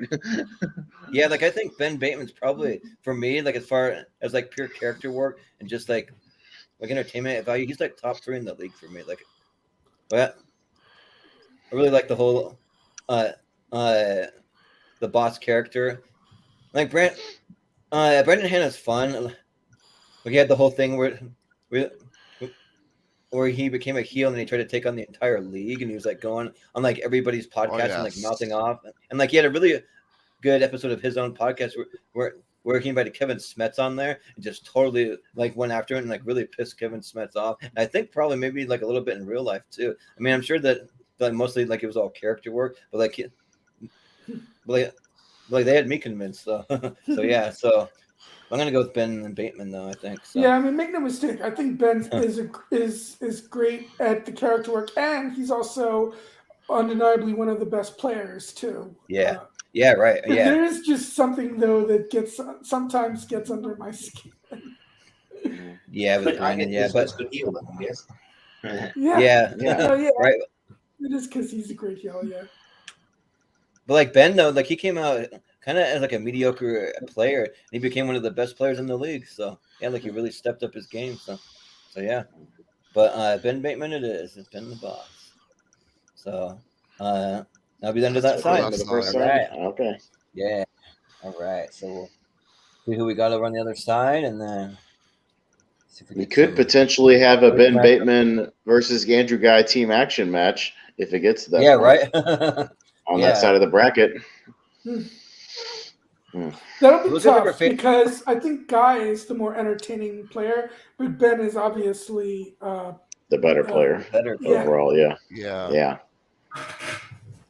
will those two face each other besides Houston ever again? Like, I don't know if they have. Digital, like when the guy went all crazy. Oh yeah. Let's see. Yeah, because they did Come on, that weird cooperate. thing where he was just like acting like he wouldn't. Yeah, like he wouldn't play or all that shit. It was odd. Gotta force this thing over. It's not wanting to scroll over. They need to finish the storyline of him being There we like, mind controlled though. I believe it's First. still happening. Yeah. All right. So here's the next matchup. We got Hector Navarro going up against Jada Parama, which Jada Parama, we've been in talks ever since he came into the league about having him on the show, but he's just really busy. Like still to this day, he'll be like, "Sorry, man. Like I know I owe you one, and I got to be on your show, but I'm just so busy." I'm just like, oh, it's fine. It's totally fine. But Richie, I think, right, is up first. Yeah, Richie. Yeah, Richie's up first. I've only seen a couple of Jada Parama's matches. He's all right. Doesn't sort of, but yeah, I think we're talking about the better player. Hector Navarro is a better player. Haven't been around for ages, but but yeah, like I remember thinking he was pretty good, but like yeah, it was not like I don't know, like Hector Navarro never really sort of blew me away or anything. I mean, he was good, but it was just like, but yeah, out of the two, he's the better one. So I'll go Hector. Yeah. Steven? Well, I always vote for Jada. I always root for Jada because I was at Orlando, and I was kind of disappointed when I wasn't one of the 3 or 4 people that was chosen to go up there to for a mini match. But I always He represents all the fans, So. But I always root for him because it's like he's one of he was a fan like one of us. I'm gonna go with Jada. Yeah, for sure. Austin, what do you think? Yeah, I even though Hector was kind of only big for a little while in Inner Geekdom, honestly, when it was a little bit of an easier Inner Geekdom, I think they've gotten way more deep, with a lot of the stuff. But he was still important to the Inner Geekdom League at that time. It was just more sad watching Kevin Smets beat the shit out of him in that match that they had, like just fucking annihilate him. Like it was kind of sad because you just knew Hector hadn't really studied on the same level as Smets had, and I kind of felt bad for him. Like he just looked completely dejected after that match, like for real. So, but I'll still vote for Hector. I'll throw him a bone. Yeah, like it's always fun to see the whole feud between Hector and Navarro and Robert Meyer at Burnett, but it's less of a feud for like Hector because like Robert would just be like this big character, Hector Navarro or whatever, and then he'd just be like, all right, sure. I'm here. All right. But like Jader's fun too, but like he has a decent record. Like he's 3-3 in singles, so like his average doesn't have a losing record by any means. But like Hector Navarro is one of the first Inner Geekdom champions that we ever had. So I mean, he actually held it for a little bit and was able to defend the belt. So I got to go with Hector Navarro. Bless you. Yeah, Brian? For me, I'm gonna go with Jader. He has a great story of him being a fan, then won, then got drafted. So that's my pick. Sure. Sure. Well, it's a close one, but 3-2 for Hector. 3-2 for Hector, just barely. All right. So Hector Navarro, and then up next we have Brother Lomas, who's another fan of the show. He's actually going to be on the show this coming Monday for Tuesday. Best 80s movies. Yeah. Tuesday. Oh, yeah, Tuesday. That's right. We moved it to Tuesday. Yeah. Yeah, for Best 80s movies, and then we're going up against Jeff Snyder. Who's also been on the show. All right. Yep. Yeah, he's been on too. I guess I missed when Snyder was on. He was on our tier ranker fights for best sequels, best movie sequels. Yeah, he was on. We had a good time. Yeah, we had Jeff and then Paige Fabretti on that episode. Yeah, that was fun. But you have to go back and check that one out. It was a good one. Yeah. Yeah, but Steven, you're up first. So who you got? I got to go with Snyder because I didn't always like him, but he did eventually. I did eventually warm up to him, and now he became a favorite, and it's a shame he's no longer a part of the Schmoedown. Yeah, I know. I miss And him, but and also he and Scott Mance and Perry are great together when they did For Your Consideration. Yep. oh Very yeah, underrated. yeah. You're gonna see like around Oscar time, maybe if we can get him on for an Oscar show, maybe like he kind of mentioned to me that he's not really doing other people's shows at this current time, but I might be able to lure him for an Oscar one maybe. So if you're watching, Jeff, which I know that you absolutely are, you need to come in on for our Oscar show. But anyways, Austin. Yeah, I love you, brother, but damn, watching the Patriots go like however many fucking wins they had like in a row was just something to behold. For over And, a like year. Snyder was a big year part of straight. that. Yeah, that was a long time, and those were like that stuff was a lot of fun, and just watching Jeff get all sweaty and take his shirt off and just be stupid, like it was just always fun. So yeah, I'll go with Snyder. Yeah, like the thing I like about Jeff Snyder is that he's so unpredictable. Like you never know what you're gonna get. Like sometimes you're like, we'll get him super serious and like just dominating. Another time you'll get a total off the wall, just kind of goofball. Another time you'll get him just throwing a match and just like losing on. Yeah, that one purpose. time where he just like gave up like halfway through the Yeah. match and just quit trying. It was just like that was dejecting. Yeah. Yeah. I was like, what? Yeah. Yeah, but Brother Lewis is a lot of fun. Like I feel like if you give him a few more years, he could be pretty solid in the league, and he has some really good character work. That like even when he comes onto these shows, he's always in a character the entire time, so that's a lot of fun. So yeah, we're excited to have him on our '80s show, but I got to go with Jeff Snyder here, I think. And also, every time that I reach out to any other Schmoedown people, like Jeff Snyder always responds like really, really quick. So like I always appreciate that. But Brian, For me, do you Jeff think? Snyder, first three-time team champion. Yep. Yeah, the Patriots are like one of those teams that are like fun to like root for them to lose. Everybody wanted to lose. Like someone take them down. Like seriously, like yeah. Did they ever go? I wasn't against rooting for them to corruption? lose. I was. No. No, they didn't. No, they didn't. That would be No. a really fun match to see those Yeah, two teams go together.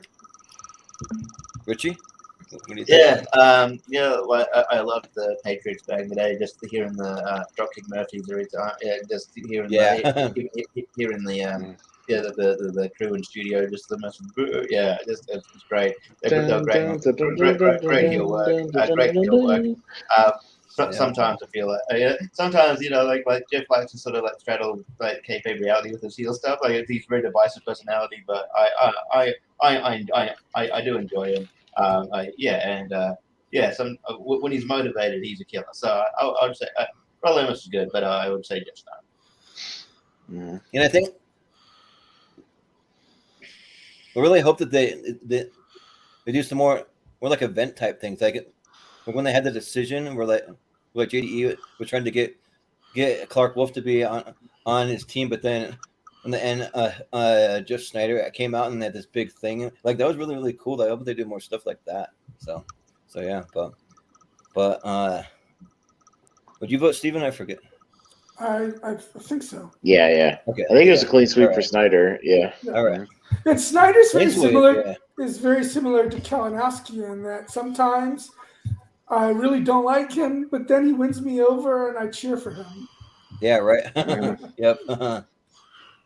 Would agree. But up next, we have the Inglorious One, Sam Levine, with the two belts there, going up against Mark Ellis. Hands up. Oh.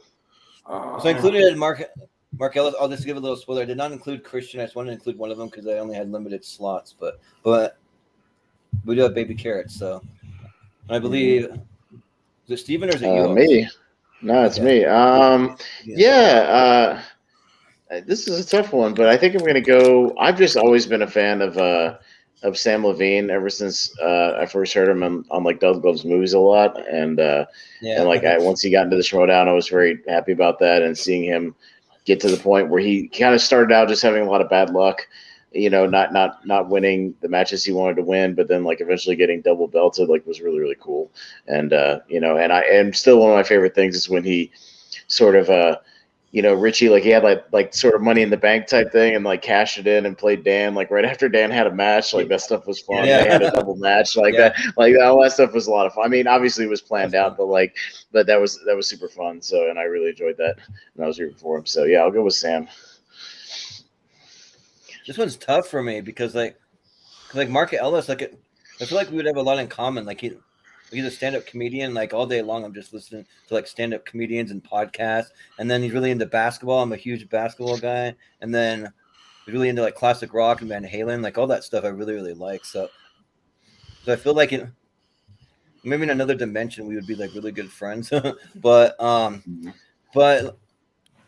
like Sam was just so dominant, so it makes it tough. It's like like this is probably the toughest one for me yet so far, I think. But I think just because I feel like all the commonalities between me and Mark Ellis, I'm gonna vote for Mark, I think. So all right. And also I love all the different ways that he would like dress up. He had the Tetris suit and like a Santa Claus one, and then like the carrot outfit and the orange suit, all that stuff. So Brian? Yeah, for me, I gotta go with Sam Levine. First, though, about the champ ever. Yep, for sure. Richie?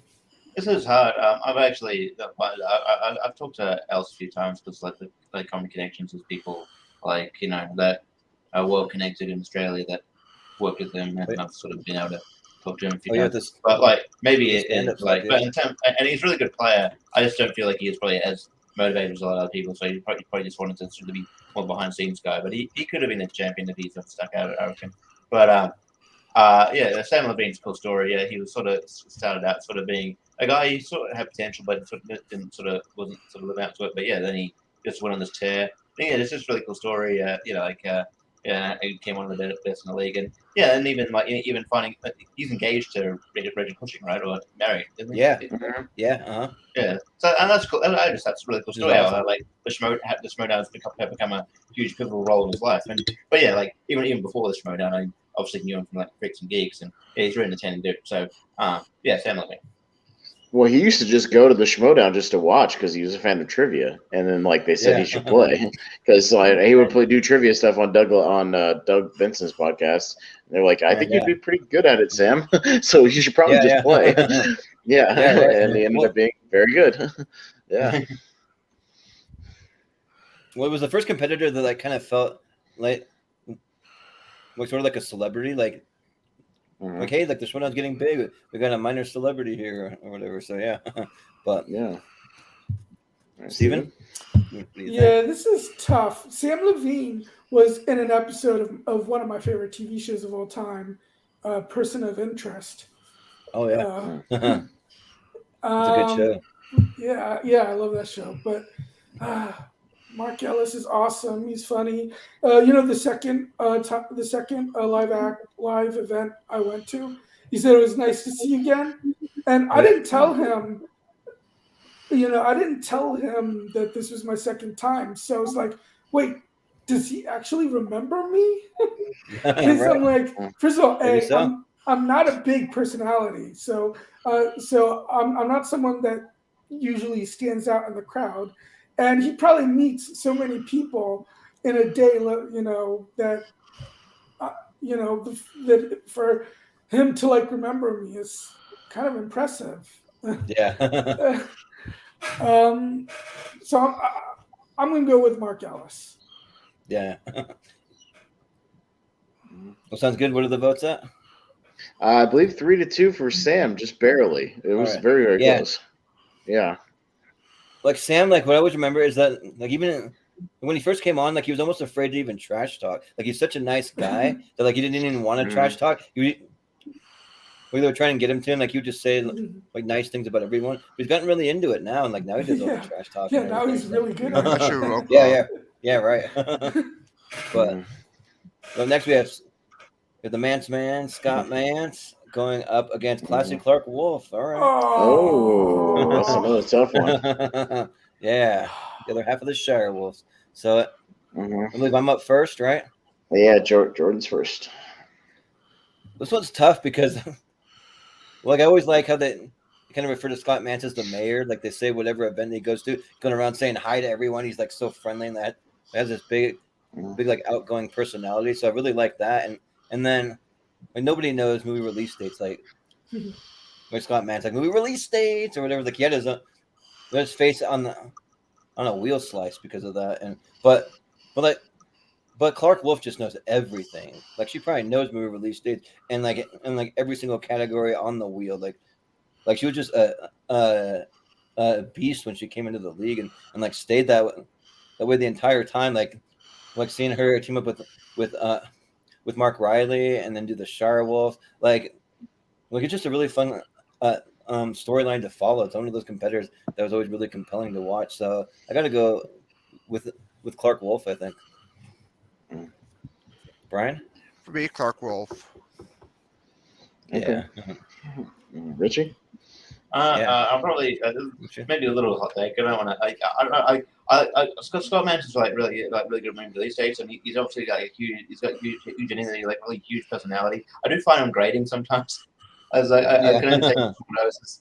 I was like, dude, it's just turn it, I don't know, drop it down to a certain level, man. I just feel like if I hung out with him so much, my dude, I don't know, man. I gotta leave the room, man. He is much more. I will say he's much more calm when he's just like on pot. He's been on like I don't know if anybody listened to the Cinephiles, Roka's podcast with Steve, where they just do like movie stuff. But like he's been on there a couple times talking about like 2001: Space Odyssey or like a Star Trek, and he's much more like chill and cool and actually like a fun guy to listen to. So like I think he just gets hyped up on camera.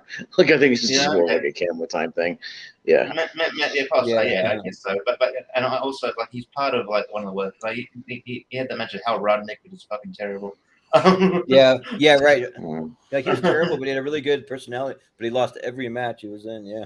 No, but that match in general was just really a low scoring. It was just bad. But yeah, Clark Wolf is one of the better, competitors in the league up to win the actual big one. I think she's amazing. She's amazing. As a great personality, brought Ray Cushing to the fold. I recently saw a movie. She's in Satanic Panic, which is an interesting movie. But I'll vote Clark Wolf. Yeah. Mm-hmm. Sounds good. Steven? Hey, Steven? Scott Mance is awesome. I love him. I mean, one of the first matches I remember watching that got me into the Schmoedown was his and Roka's first match.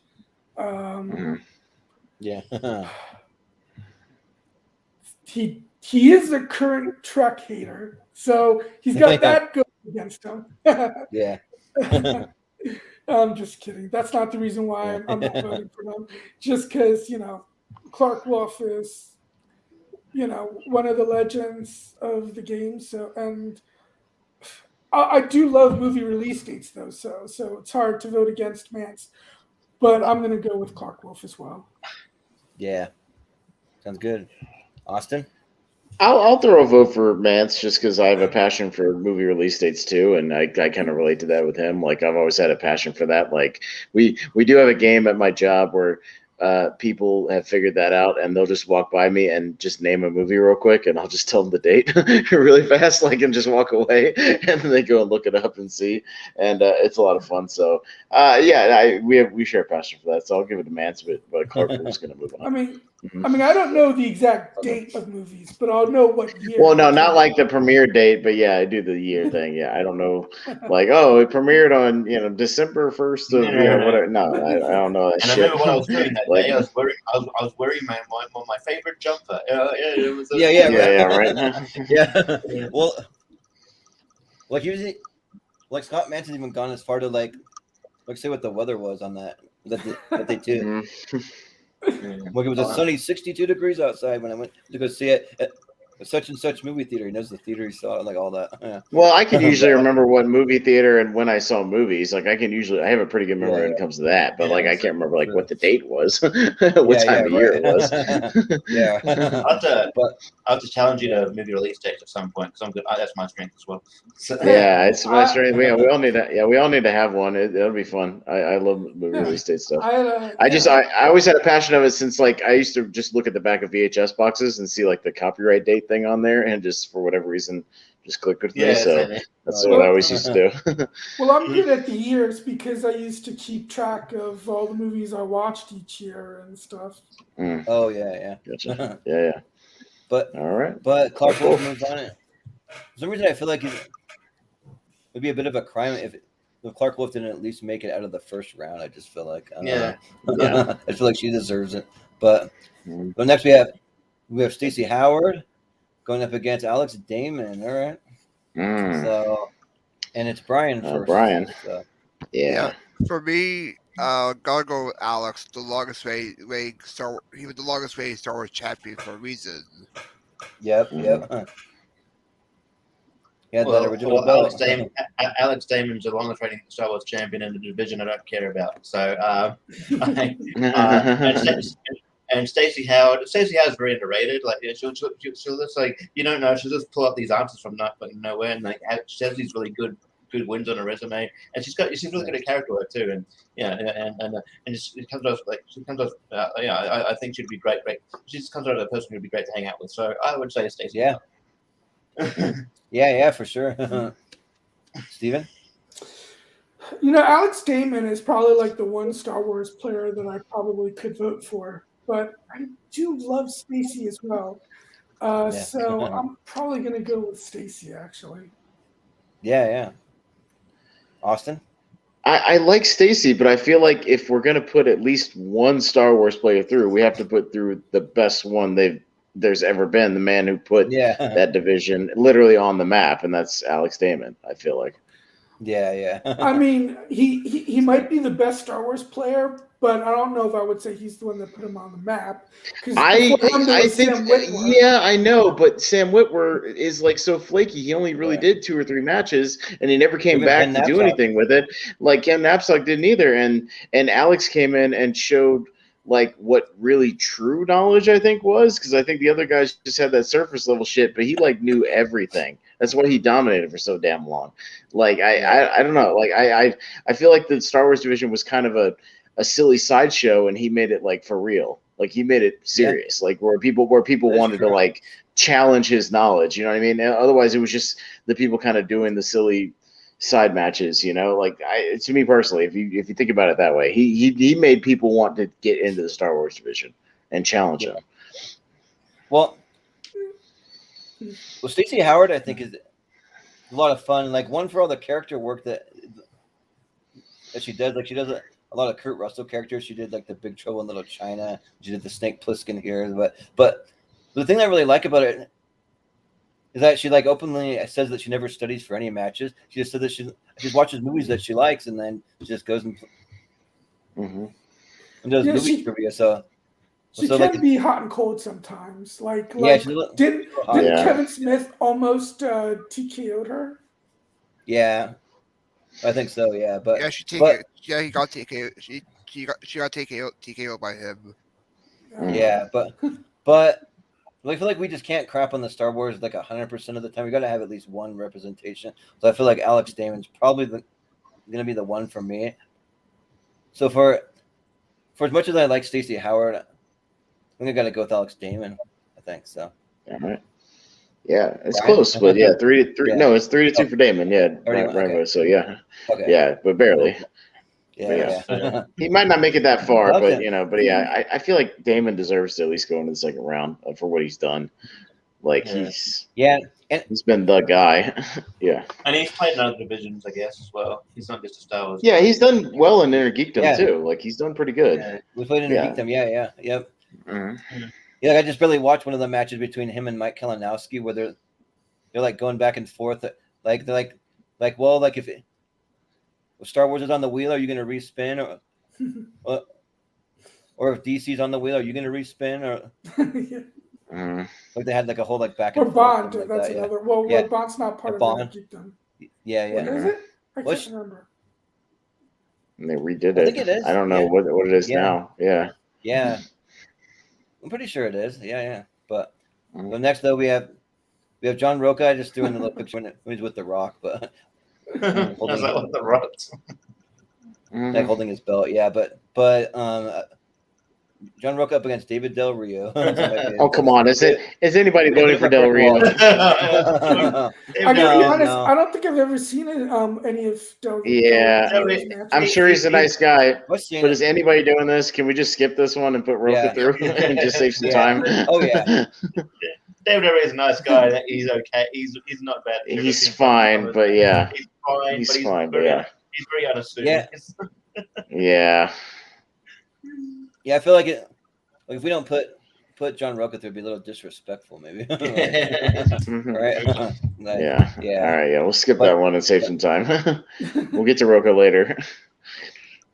But we have Malcolm in the chat. He didn't realize that we started like almost an hour and a half late. But he's like, you're still in. We started Still way on late. one? We started way Yeah. late. It's like the Yeah. latest we've ever started, probably. yeah. But Mhm. we're trying to plow through though. But No, we But, haven't. No, we haven't been on round one for 3 hours. If you look at the No. the counter, no, no. Yeah.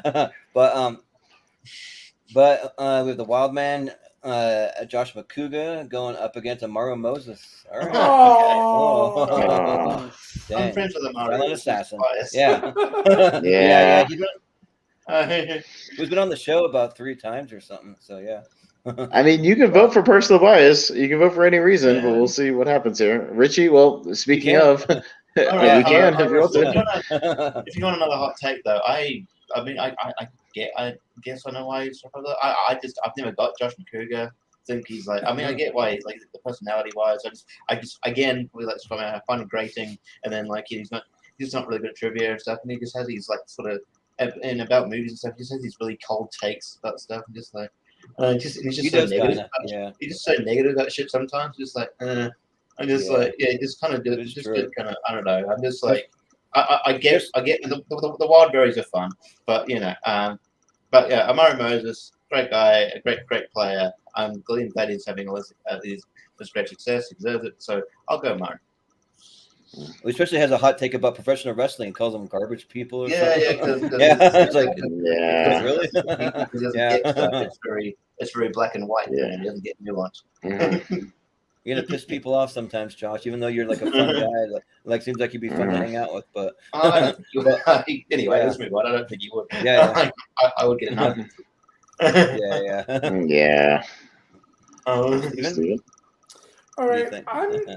I'm probably gonna go with Amaru as well, but I don't keep up with the stats. But isn't Makuga's stats actually better than you would think? Yeah, he's surprisingly good because he always has like these like lucky guesses, which It's not You really gotta- good. He more like bats like 500. Like he's like kind of 50-50. Yeah. Like he has And about the plus he's- same wins as losses you would see. Like pretty close, I think, something like that. And plus, Yeah. he's always so funny and just so Yeah. fun. And the Wild Yeah. Berries are one of the most purely enjoyable teams. And also, one of the funniest moments in Schmoedown history has to be the post game interview that I think the Wild Berries had with Jen. And I've never seen Jen crack up so much when she was interviewing them. Yeah. So it sucks to vote against Makuga, but I'm probably gonna go with Amaru as well. Yeah, but well, Josh McCouga's record, he was 8-12, so like he has a losing record, but not by much though. So yeah. But Austin, Fuck it. I'll go for the underdog here. I'll go with Amaru, and it's. I have a cold take. I don't like the wild berries. I thought that shit was annoying. Really? Like just them going around going wild berries. Like shut up. Like stop. I love the Like Wild Berries. I don't like that shit. Like that shit just didn't work for me. Like I didn't like it. I couldn't wait for them to get broken up and go away. Honestly. Yeah, I was happy when they got broken up.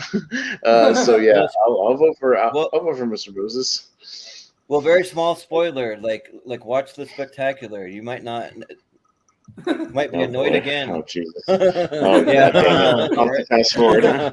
Yeah. That's what I yeah. was going to say before when we were talking about John Humphrey, and I said I would love to see the Real Rejects go up against the Wildberries. Yeah, that'd be a They fun did match. go up Yeah, that'd against be good for Paul. character work, not trivia. Yeah. Yeah. Well, for me, I love the Wildberries. I think they're a lot of fun. Like, because it kind of shows like the other side of the league that it's not just 100% all about the trivia. Like, it's just having fun and just like having a good time. Like, they're always drinking. Like, one of my favorite moments is when he flossed one of the belts between his legs or something. I think he's just going like extra crazy. One of my favorite we got moments is when him and Finstock as the Mega Powers lost so bad they had to change the rules for the team division. Yeah, remember that? Yeah, right. Yeah. And they had those retirement matches between him and Finstock. Yeah, because they were so not good, they had to change the rules. I don't know why talking about Makuga would make me so annoyed. I just don't like it. I'm sorry. You might be a good guy, but you just come across so bad to me. I don't know. It's so annoying. Well, despite his cold takes on like certain things, like I like the guy. Like I think that he's a fun time. So I'll give him some love. I'll vote for Josh. Sure. Brian, what do you think? Navarro. Yeah. Well, it seems all right. It seems almost unanimous for Amaru. So yeah. We'll put. He might have a tough match just coming up though. Yeah. Sorry, Moses. Like he'll make it out of the first round. I don't think he's gonna make it very far, unfortunately, though. We'll see. But he's just such a damn good guy. Like he's just a solid guy that like we'll always have you on his show. He'll do your show. He'll like if you reach out to him, he's always really friendly. So yeah.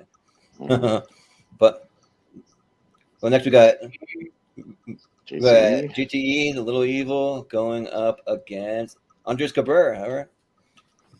All right. So, who's Steven. up first? Andres Cabrera was pretty dominant last year in the Star Wars tournament, but the Patriots and even on his own, he's actually not bad. He's good. So I'll go with JTE. Yeah. Austin? Yeah, I'll go with Trisana Terra Taurus tops. Yeah, right. You got to go with that. Yeah. Or like the Jew Bear. I'll go with the Jew Bear. Or like all the ways that he like misspells things horribly. Like yeah. But he's a lot of fun to watch. Like both of these guys have been on the show before, and still when he upset Bibbs in Bibbs' second match after he beat Andraco, and everybody thought he was going to roll over JTE, and then JTE beat him and just like cut off the rise like immediately. That was a pretty cool moment. Like that was pretty awesome.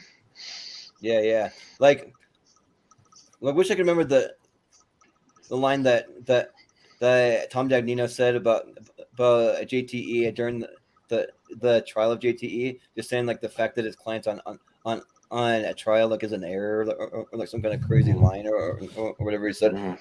But like I wish they would do more of those type of things too, like do some documentaries, do some kind of like fun stuff like that too to kind of promote it a little more. But Andres, he's good. Like he had a really solid run that kind of like bumped him up in the league with the Star Wars tournament stuff. Like he's really dominant, but he almost won the entire thing. But I gotta go with JTE. Like when you're on a team and you defend the belt for over a year straight, like I gotta go with that. So yeah, JTE. Brian? Brian? The only player that have a rule named after him, JTE. Yeah, right. Mm-hmm. Yep. I literally have a rule named after him. Yeah. Richie? I mean, like Ace is decent, but yeah, like I think JT is pretty good, but yeah, is great by himself or in teams, and yeah, like even like coming back after he had that terrible was it that accident on his like a moped or whatever it was, and he come back and still do pretty pretty well, and yeah, I think he's a staple of the Schmoedown, obviously the JT rules, so yeah, I think JT should go be part of the tournament. So yeah, JT. Yeah. Mhm. Does anybody know if he's actually uh, uh, from Ecuador? Because they always say that, like the Ecuadorian JTE or whatever. Like I think he might I think be that's from just Ecuador, maybe. Yeah, but like maybe not. Like I don't know if that's.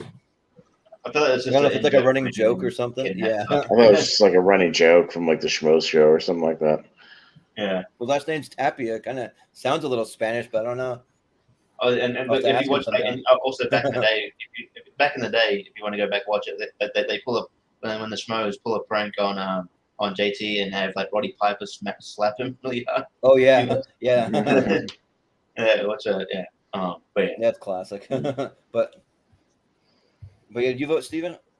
Yeah. Mhm. Okay. Yep. Everything so, JT is sweet for JT. Mhm. JT it is. All right. So up next we have Eric Zipper going up against Andrew DiMolanta. So another Star Wars guy. So who's up first? Yeah. Do you, Austin? Me. Yeah. All right. I feel like Eric Zipper is, man, that guy he just can't seem to get ahead. I don't know. Like they'll like have a win and they'll have like 3 losses and they'll have like a win and then like 4 Like I don't know. I don't know what his record is, but I feel like he always gets stuck in a bad thing, or he has like a bad team. Can't win for But I actually watched the live the night before we had a show when DiMolanta won the title from Damon, and that was like really cool. Like he was genuinely happy about that, and I think he's like really excited. He's a good dude. Yeah. So I think that may be more of a recency thing, but I'll go with Andrew for that one, just by a little bit. Yeah, I think that like Eric Zipper, he's a solid guy. Well, I think he's been a little busy lately, but he's always down to do our show. Like he's been on a couple of times, I think. But like Andrew though, like when he won, like the way that he celebrated, and you could just see it in his eyes. And then like he had a couple of matches where he lost it, and like came down to the final question. You could just see the passion behind him and everything. Like he just seems like a really solid guy who just really cares about the league and the trivia and everything. So I think they'll give him some love for Andrew, and also so we can maybe potentially get at least one Star Wars matchup, maybe. I don't know. So yeah, so well, Andrew. Brian? This is tough. I gotta go with Andrew based on the 51-50 match. Yeah. Oh yeah, that was a crazy match, like one of the highest scoring. Yeah. I'll go as Z-Man here. I think he's just a case of bad luck. I think he does know a lot.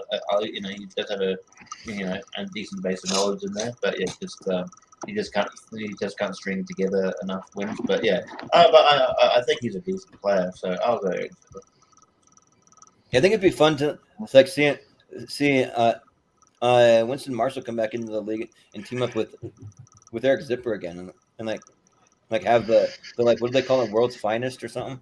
Like have them reunite or something. Yeah, that'd be fun. But Steven? I'll go with Zippity Doodah. Yeah. Because because I did an episode of Rankum with him. Yeah. All right. Isn't that what like Finstock called him? We call him Zippity Doodah. Yeah. No, I think that's Kalinowski. Kalinowski. Oh, always called him yeah, Zippity Doodah. Yeah. Yeah, that's who it was. Yeah. Yeah. Well, what are the votes? 3-2, just barely for Andrew, actually. So yeah. Okay. Andrew moving on. All right. Well, next up, we got Kevin Smets, the Smasher, going up against Gold Leader. All right. So, is it me first? Jordan. This one's easy for me. Like putting all the cancer stuff aside, like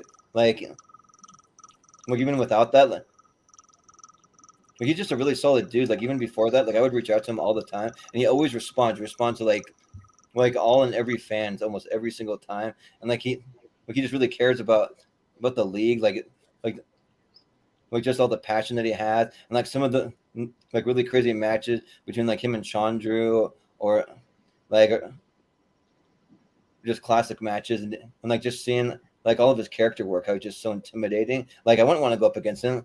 Like, I'd be nervous to go up against him. So yeah, and Gold Leader, like he's just so new to the league. I just feel like he needs a little more time. But he's on I think 2 of our episodes, so but I got to go with the Smasher. Brian? Don't tell Peter that Gold Leader is moving on. Yeah. Yeah. Richie? Yeah, it's pretty easy for me. I Yeah. think Smith is Kevin way is the bigger best. way bigger personality. Like he's just I think I enjoy watching him, and like I said, just not a Star Wars division guy. So obviously Kevin Smith. Yeah. Steven? Not only is he a great player, but his character work is incredible because he's actually very different when you see, outside of his, character on the Schmoedown. Yeah. So yeah, I'm Like, going also- with the Smasher. Also, just seeing like the friendship between him and Kaiser, I was almost tempted to put a picture of the two of them together. Like, it just seems like they're just the best of friends, and like it's a really cool thing to see. So, Austin? Yeah, some of my favorite things that ever came out of the Schmoedown were him and Kaiser walking around Disney or Universal Studios, like looking for Johnny Roca and shit like that, and being like talking to the Harry Potter guys, and him being like, "Now go on this ride. You're gonna go on this ride 50 times because you missed that one Harry Potter question. So don't come back out until you can name all the house ghosts and tell them you got the fast Kaiser pass and go on a ride 100 times until you memorized everything." And then, like all that shit was great, like, and just his whole like initial run was just like super fun. So yeah, Smasher, definitely. Yeah, like I think that if we could ever get Kevin Smith and Kaiser on the show together, I think like all the goals would be complete for this channel. I could just end the channel because that'd be like the best show we've ever had. So yeah, but yeah, Kevin Smith it is though. Yeah. Moving on, but next we got Kevin Smith. We got another Kevin. So Kevin Goodenough Smith, and going up against Greg Alba. All right.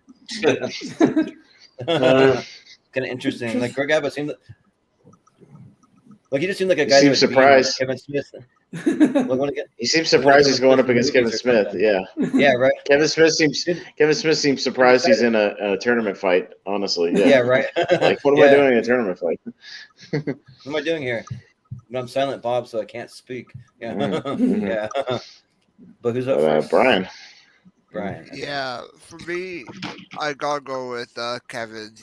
Better record. Yeah. Richie? Kevin Smith, sure.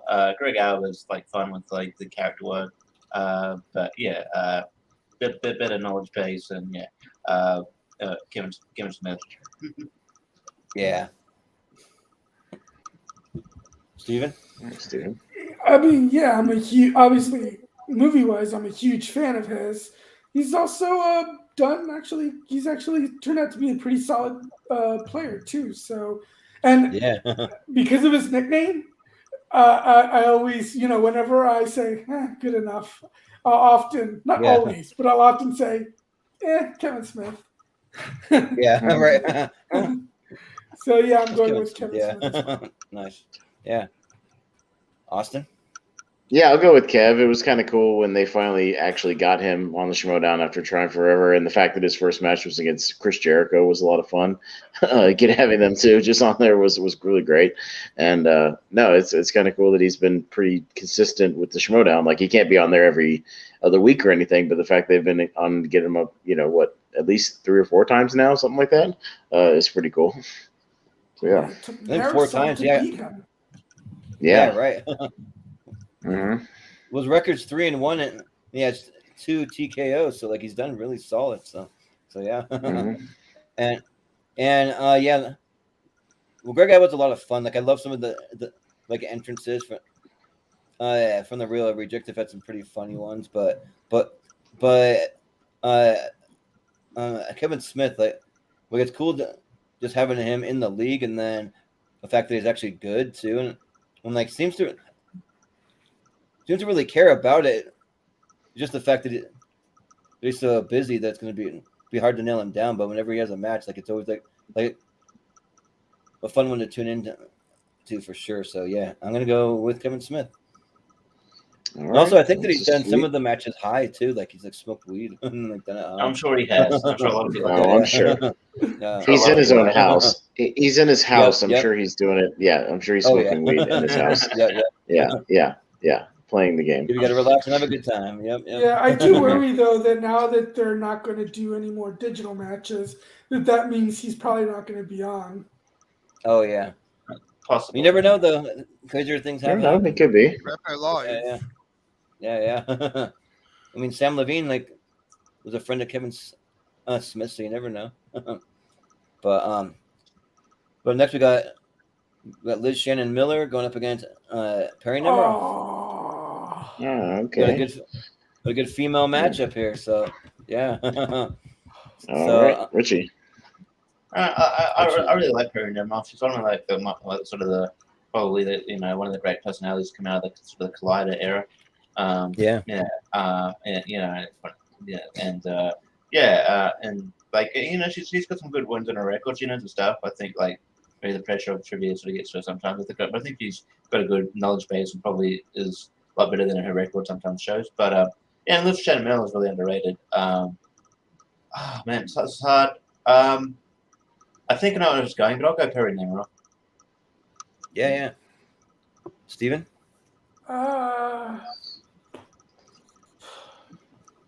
damn.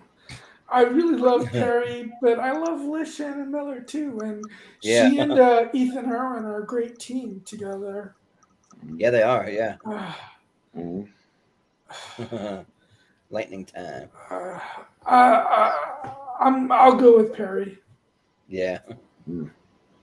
Austin? I'll go with Liz and her hats. Sure.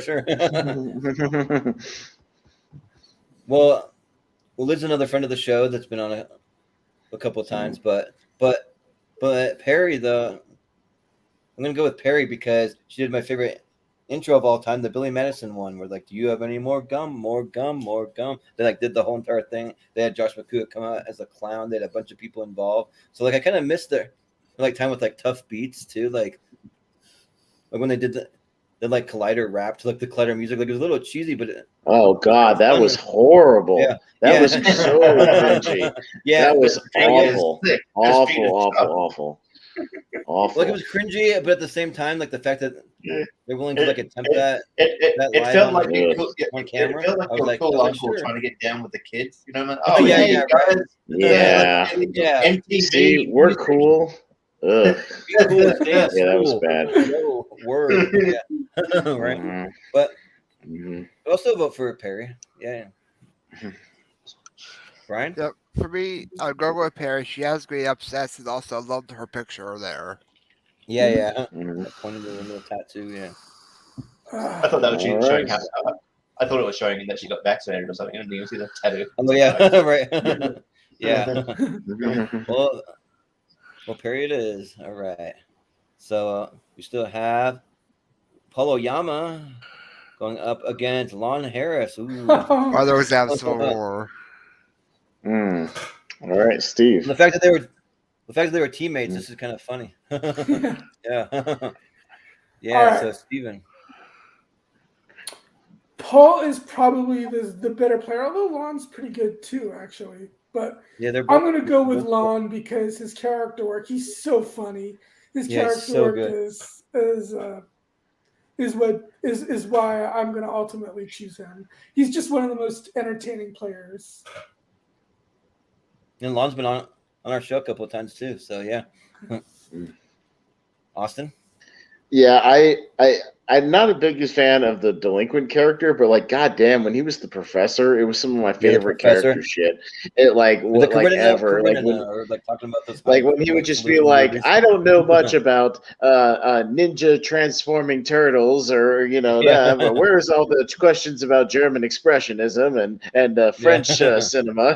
I couldn't believe the lack of this, and instead I'm talking about transforming turtles. Like all that stuff was fucking fancy. Like that match he had with Cody is like one of the most entertaining matches ever.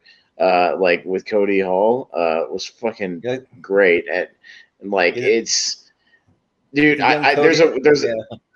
there's a thing he used in that match where Mark Ellis was kind of hard to hear at one point, and he told Mark, "You need to work on your elocution." And I've used that so many times at work. Like I'm just like, you need to work on your elocution. And that's fucking great. So I'll go with Lon. Yeah, like when he like tried to take all of the like Cody Hall and like Christian Rubalcaba, like try and take him under his wing, like they're students or something. Yeah, like that was good stuff. Yeah, for sure. Yeah, so when Paul's like a really, really solid player, like I kind of think that he's the better player here, but Lon's character work is just so good, and like even outside of the Schmoedown, like he's a funny guy. Like he's like really entertaining to watch, and yeah, like if Paul were going up against anybody else, like I'd probably vote for him, but I got to go with Lon. Like Lon just that was too much fun. So yeah, Brian, I would have gone with part-time time. Yeah, sounds good. Richie. Depends how you vote, I guess. I think if they maybe would have to have a match, maybe Paul would edge him out. But like maybe as an all-round like personality, I think Lon Harris beats him, but like it just like trumps him for days. I think whereas I think Paul Yama's character work is that he wears sunglasses. I think Christian struggled to find like a character for him other than like just be kind of sunglasses guy, and it's like that's all we got for you. And he's kind of struggled to do anything. And the problem is that we already had that with Guy and Bateman. And other people. So it's like, it's just like I just don't feel like he's like, and some people just aren't like Ethan Owen and feel like that aren't sort of like really kind of. They're not like sort of built for the character work. They're more sort of they're just got more. They're there for like the knowledge and stuff. And I think that's what Paul Yama is. But I would say just because I find it more entertaining, I'll say Lon Harris. Yeah, what's with all the sunglasses? Yeah, right. Kalinowski and Chance and well, that's why. That's why I like the artwork of like Rachel Cushing crushing the sunglasses, because it's like going against all those sunglasses guys, But Polo Yama, when he first came into the league, though, like they made him like a total heel. But then even outside of the like trivia stuff, like they're saying that like he was being kind of a dick to people, like even outside, like he was still staying.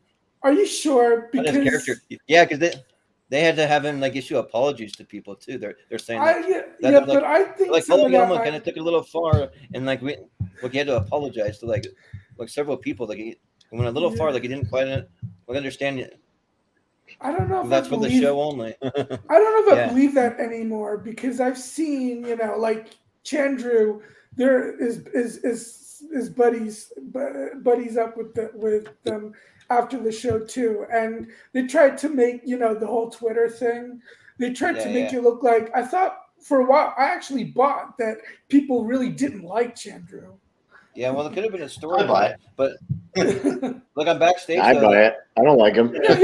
No. I said I bought it, but then I said after the spectacular, I see Chandru with I forget who it was that I saw him. I'm like, okay, so the whole Twitter thing was clearly staged, not real. It was a storyline, Yeah.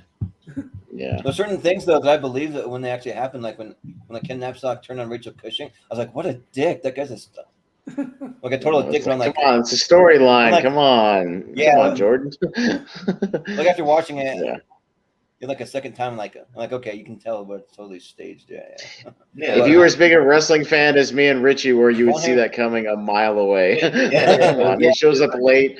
He shows up late to turn on him. Come on. That's a tale as old as time when it comes to wrestling. Yeah. It's like you make him take on Robert Meyer Burnett, and I forget whatever his partner was. Come on, Richie. How many wrestling storylines have been where the tag team partner is like not there for the match, and he comes in and he's about to hit the one guy with a chair, and he turns around and hits his partner with the chair. I mean, come on, like it's a tale as old as time. Yeah. Well, that's probably why. Like at that point, I wasn't really watching all the storylines. I would just watch like wrestling matches, but I wouldn't like follow the storylines. Yeah. I mean, come on. It goes all the way back to Shawn Michaels kicking Marty Jannetty through the window. I mean, come on. All the time. I mean, you'd have to get wrestling centric people here, but like top 64 heels or something. It'd be kind of cool. Yeah. Just to go back. Yeah, cool. maybe. Yeah, that'd be good. I'd be down for that. Mhm. But next, speaking of him, as long as we can get somebody besides Nico on there, so the show doesn't go 4 hours, I'm down with that. If it's just like me and you, Richie, and like Jordan Owens and somebody else, like Jacob Barber. Jacob Barber, and then we'll be good. Yeah, we'll still keep it at that. Right. But with the Captain Robert Meyer Burnett going up against Brian Chandler. Oh, that's actually that's a good match. Yeah. So, I'm up first. Oh man, this is tough. All right, this is personal bias, and that's the only reason I'm voting for it. But I hung out with Robert Meyer Burnett a lot in Houston, and I drove him back to the hotel, and he was like super cool. Oh, yeah? We just talked about dogs. Yeah, yeah. So, but he was really, really awesome, and he's a good guy. And I genuinely think his character work is great. Like that jacket he wore, the smoker's jacket. I talked to him about it, and he's like, "Oh, that made the whole thing. Like I just had that sitting in my closet, and it became like this, like almost like a Ric Flair robe kind of thing. Like it was just great." So. Like, and I think his stuff is pretty good. I mean, Brianne Chandler does great, like cosplay stuff, for the matches and things like that too. Like, I appreciate all that. But I think I'll go with R&B here. Yeah. Well, Robert Meyer Burnett is one of those guys that they've kind of been in talks to get him on the show. Like, we've been trying to like figure out a time slot that'll work for him, and do. Maybe like best Star Trek characters, or like maybe like best James Bond movies or something like that. Just like something that'd be in his wheelhouse or something. So like we're in talks. So like I think that'll eventually happen. But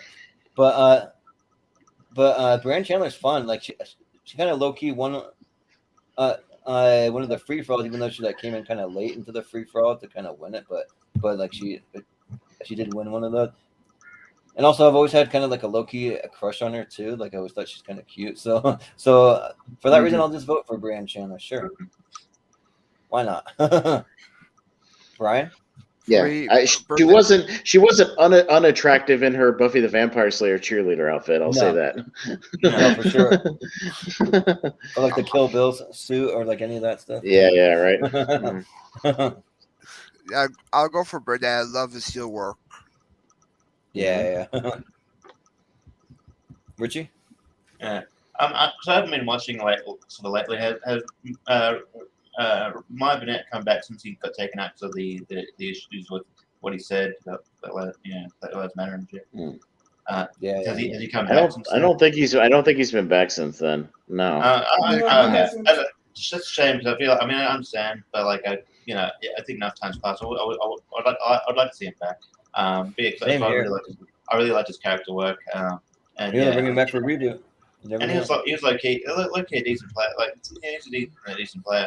But yeah, I like he also had a crush on Brianne Chandler, and I think she's a pretty underrated player. When she knows the stuff. But then her entrances, especially with Stacy Howard, really good.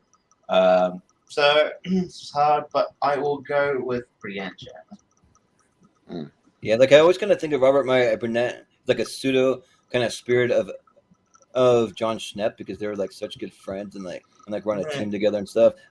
So it always kind of reminds me just slightly of them, of like having John Schnepp around. But Steven?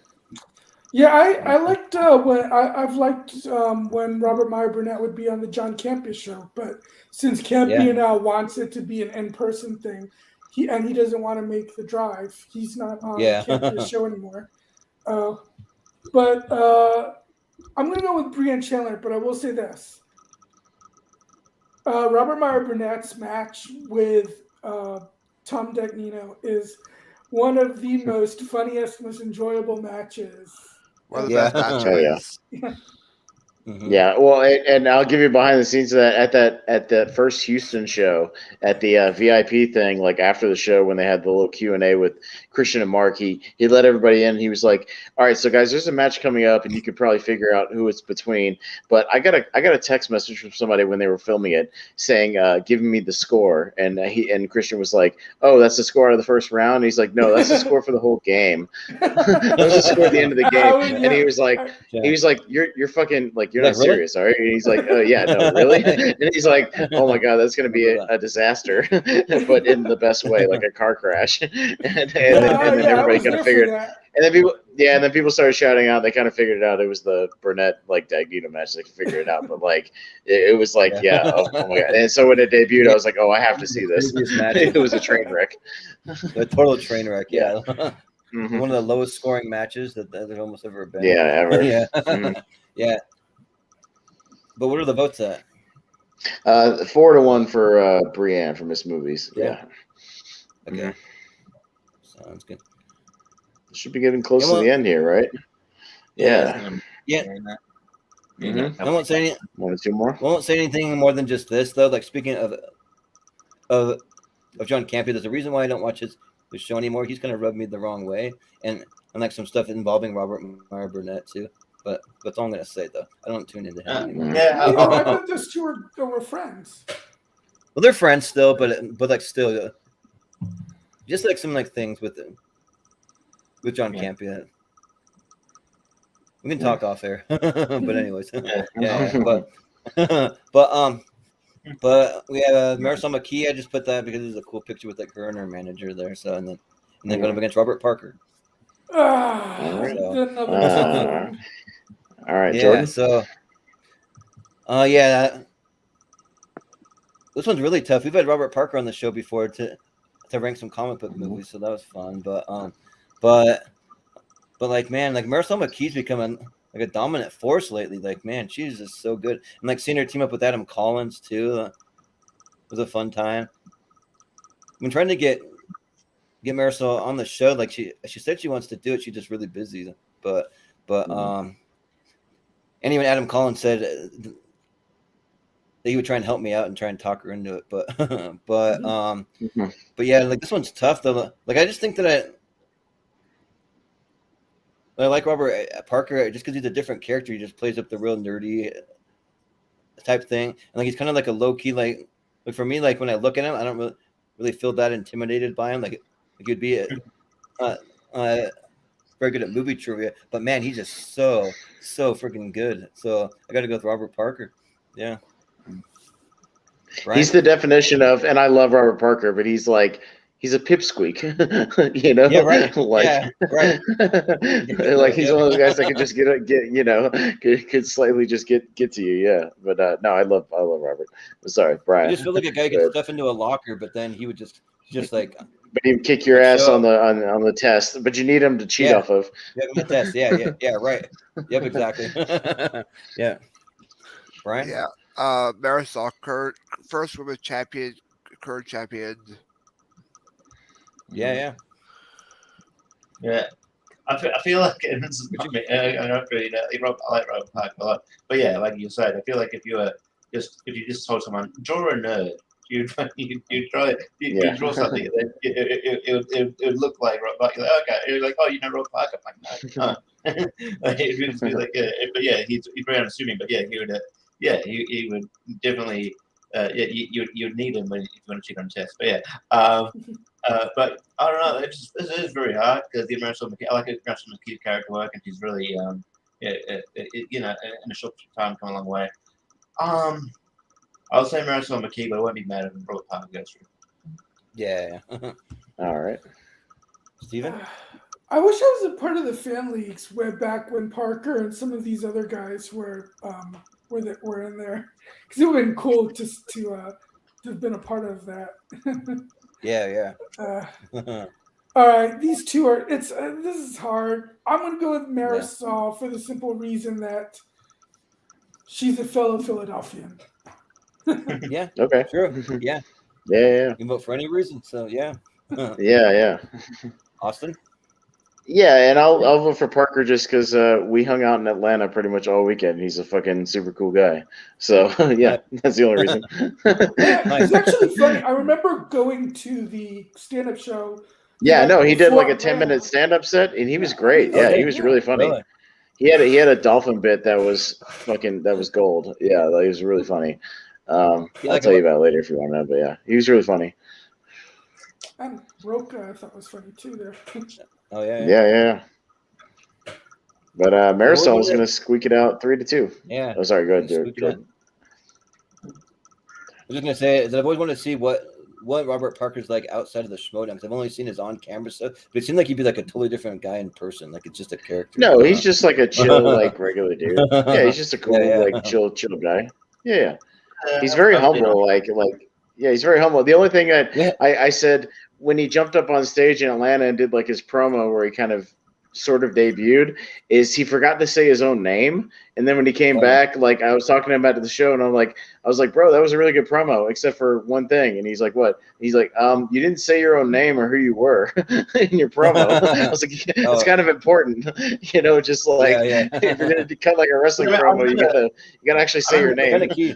I remember seeing that because like I wasn't part of the fan leagues at the time, and I'm like, I'm supposed to. I remember thinking I'm supposed to know that this guy's a huge deal. I'm like, what the fuck is this? I'm like, what the? Okay, Yeah. That's cool. Yeah. Maybe like, who was that? Yeah. Yeah. And then Christian had to like afterwards just be like, that was Robert Parker.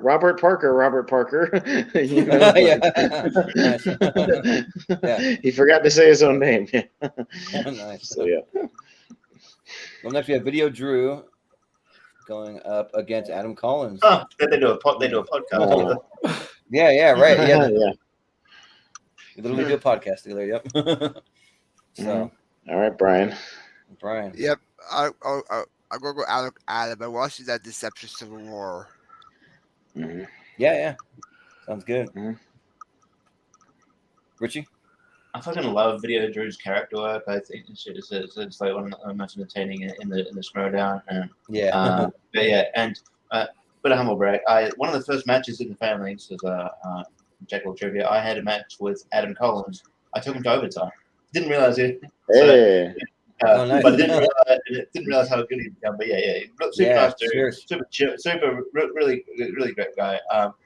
I guess if we're talking about like just all around trivia players, I'd have to go Adam Collins, but Video Drew's great. Adam Collins. Steven, what do you think? Yeah, Adam Collins is the better player, but I love Video Drew, and you kind of even have a minor crush on her. So I'll go with Video Drew. Join the club. It's okay. So does Jordan. It's okay. Yeah, right. Yeah. Like well, I'd be lying if I said if you didn't go on her profile and look up her pictures at the pool. She doesn't look bad. I'll say that. So Yeah. Very easy on the eyes. Yeah. Well, it's not just that she's pretty; it's the whole thing. The whole, her personality. And... Yeah. Mm-hmm. She's got it all. Yep. Yeah. Awesome. I'll give it. Yeah, this is a tough one, but I'll give it slightly to Adam. I've just really enjoyed his just kind of straight trivia knowledge. I understand there's not a lot of character stuff there. They kind of did the correction thing, which kind of helped a little bit. And I know Video Drew does the better character work. I know I voted for character work over trivia sometimes, but this time I'll switch it back and go for Adam. Yeah, for me, this is like one of the only times that I'd ever voted against Adam Collins because like Video Drew is one of my absolute favorite people in the Schmoedown, and she was the very first person from the Schmoedown to ever do our show. And like when she said yes, I literally thought I wanted to cry. Like I was just like what? Like, are you serious? Like these people will actually do our show? I was just like, and the first one is freaking Video Drew. Like I was just like so freaking excited about it. like now she does like a bunch of podcasts like almost every day of the week. She doesn't really have very much time anymore, but she's a lot of fun to have on. And like I think we kind of intimidated her a little bit because we did a tier ranker fight for like best villains, and they had like 80 villains on the list. But I kept telling her like we're not going to get to all of them. We're just going for 2 hours. But she's like, that's really intimidating to like see all those down there. So yeah, but yeah, I got to go with Video Drew. But like Adam Collins though is an absolute beast. The way that he came into the league and just like shot right to the title, like it's crazy. And also Adam Collins has some really cool promo work that he does, like the whole promo where he's like lying in bed next to the like championship belt, and then he's like pushing it on a swing. He's like, we're best friends or whatever. Like it's good stuff. But yeah, Video Drew. All right, but it's a close one. But Adam Collins squeaks it out 3-2, just barely. All right. Adam Collins. Yeah, Adam Collins might not have like that much of a character, but he is very likable and funny. Yes. I think. You know, He's because the one I know who's some great. people accused him of being kind of boring before, but I don't think he's boring. He's very No? bad. Yeah. I don't know. I Boring's think not a he's bad boring, thing. no. He's similar in Let's- that, I think, to That's Dan the end of Martin. round one. Oh yeah. Yep. All right. So All now we right. can fly even faster through these. Now let's I'm trying to fly figure out- through. Late. No, I'm trying to figure out who be- didn't make the cut. Yeah. Because I'm sure there are Good. some major ones Come that on. didn't make the cut. Come on over. We're just going slow. Okay, so we got. Like Whitney Seibold is one that Oh yeah. you know, there's a few people. Oh, come on. What about Jordan? What about our good friend of the show, Mark Edward Hoyk? Come on. Oh yeah, help we me. should have had Mark Edward Hoyk. Yeah. Also Rachel Silvestrini, like I was gonna have her on there, but she doesn't have a very good record, so I was just like, we had to make some tough cuts. So we only had 64 slots. So, but anyways, All we right, got. well, let's fly through these and let's find a winner. So yeah, Yeah. they're gonna be tough. Oh, the first match. Yeah, wait. A repeat of their Could be on premiere, the of both Vman of their Draco. premieres. The premiere match. Yep. Mhm. Yep. Shoot. All So right. who's first? Well, Richie's up first. Richie. Oh man, Richie. Oh, God. Man, good luck. Just based on I think he's just a bit more success. Bibiani. Yeah. Steven? I'm trying to point to my name. Oh yeah. Oh, the beast. Right. Yeah. Gotcha. The Beast, all right. Austin? Yeah, I'll go Bibbs, but not by much. Yeah, gosh dang it. Austin should have reminded me about Mark Edward Hoyk. Now I feel kind of bad. Like he's a legit one that should have been on here. So that was like a total omission. So if anyone's watching, Mark Edward Hoyk probably should have been on this list, but I just totally spaced it. So We it was love like a you, brain Mark. fart. Thank you for coming in randomly on our Christmas show. We appreciated that. Yeah, You're yeah. awesome. We would have made it probably far on this tournament. But Mhm. but anyways, I'm gonna vote for Mark and Draco though here. So Okay. Brian? Bibbs. Another mission All right. boost. Yeah. So it's Oh, Bibbs Moose. it is. Oh, friend of the show, Yeah. Moose Oh, yeah. House. Moose too, yeah. Yeah, but I feel like Moose hasn't been in the league long enough. Like when it came to Yeah. like rookies, I could pick like the top 3, and that's all I had room for. So Yeah, and Mark's kind of had some bad luck in the league too, other than being the MVP of the horror free for all. He's had a little bad luck too. You know, just like yeah. like he's good, but like he hasn't had a lot of luck win wise. Yeah. God, I'm afraid. One Moose too. Like if you go into Moose's Twitter, you can see some of the promos that I made for the Schmoedown that didn't make the cut. And, like they're absolutely hilarious. He has some really funny stuff on there. Like I'd encourage people to go check it out. But but All right, we we got got Mark Yodi. Riley going up against Oh, man, no. like this could be a championship match right here. Frick. Oh. Yeah. So all right, well, we got to do it quick though. Yeah, can't take too long, Steven. Got to go with your gut. What do you say? Yeah. I mean, Dan is the GOAT, but I just Yeah. like Mark Riley more, so I'm going with Mark Riley. Yeah. Okay. Austin. I gotta go, Dan. He's just one of the most intimidating presences of the Schmoedown. Dan. Yeah. Well, I think Mark was a really good guy, and like recently, like he's kind of had a tough go. Like he was so dominant, but I guess the way that the league has evolved, maybe it's been a little tougher on him. I don't know, or like just so much talent like in the league. So, but I'll give him some love for being the first champion that we've ever had. So, Mark. All right. Brian. Goat.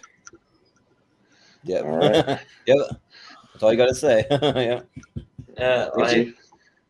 like on a really good day, Mark is amazing, but I can't go past Dan Burrow, unfortunately. So Dan Mark. Yeah.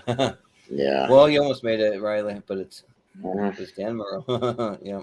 Mhm. So That next match is going to be fucking crazy. Yeah, oh yeah, it's gonna be crazy. Yeah. If you think about it. Oh, Yeah, it's going to be tough. Yeah. Yeah. Yeah. But We'll get to that in a But- minute, but we'll come back around to it. We'll see. yeah. All right, Mighty Matt. We got Mighty Matt Nose going up against Drew McWeeny. All right. Queenie. Okay. Okay. All right. I'm up first. I think this one's still. I just like. I like Drew McWeeney's presence, so I'll go with the Godfather. For me, I like Matt Nose's presence. Like I'm gonna go with Matt. Just Fair it enough. was a fun time. So yeah. Mhm. Brian. Matt. Matt. Yep. All right. Richie. Yeah, I just find him more just a bit more entertaining. I'll say Matt Nice. Yeah. Ooh. Okay. Steven? You know, McWeeny hasn't been as great as he used to be since he came back. Yeah. So I'll go with Matt Nost. Oh, a little bit of a dark horse underdog here with Matt Nose going through. Yeah. Keep those running. All right. See how far it goes. You know, Drew McWeeny retired the first time that, like, I thought that it was like a total cop out because, like, he lost a match and then he just retired afterward. So, like, I kind of felt like he was just being like a whiny little baby about it. But, like, it's just a storyline. And, like, probably he's like really, really busy. He doesn't really have time for it. So it's like, whatever. But, like, part of me was like, really, like, you're going to go out on a loss and then just retire like that? I mean, we just go out on a win. but yeah. But we got Ethan Irwin going up against Drew Guy. All right. He's getting harder and harder, man. Yeah. Round All by right, round. Jordan. This might be one of the toughest tournaments we've ever done. But shoot, man, yeah, this is like might be my two favorite male competitors in the whole league right here. So I'm just like, well, I think I'm gonna give Ethan Irwin some love because I feel like he doesn't get quite as much love as he deserves. So yeah, I'm gonna vote Ethan Irwin. And also, as far as talent goes, I think he's top 5 in the league as far as actual pure like trivia knowledge. So yeah, Brian. All right. For me, I gotta go Guy, greatest of all time. Yeah. Richie. Ethan's got a bit of trivia knowledge, but Guy's got Guy also is no slouch in trivia. He's got great trivia knowledge, and he's just good all around great performer. So I will say Guy. Yeah. So Steven? I have a feeling he's not going to make it to the next round, but I'm going with Ethan. Yeah. Austin. Man, What are you as a gonna do? lover of bad guys and villains, and I kind of play one on Battleground, I got to go with Guy. Yeah. Yeah. Yeah.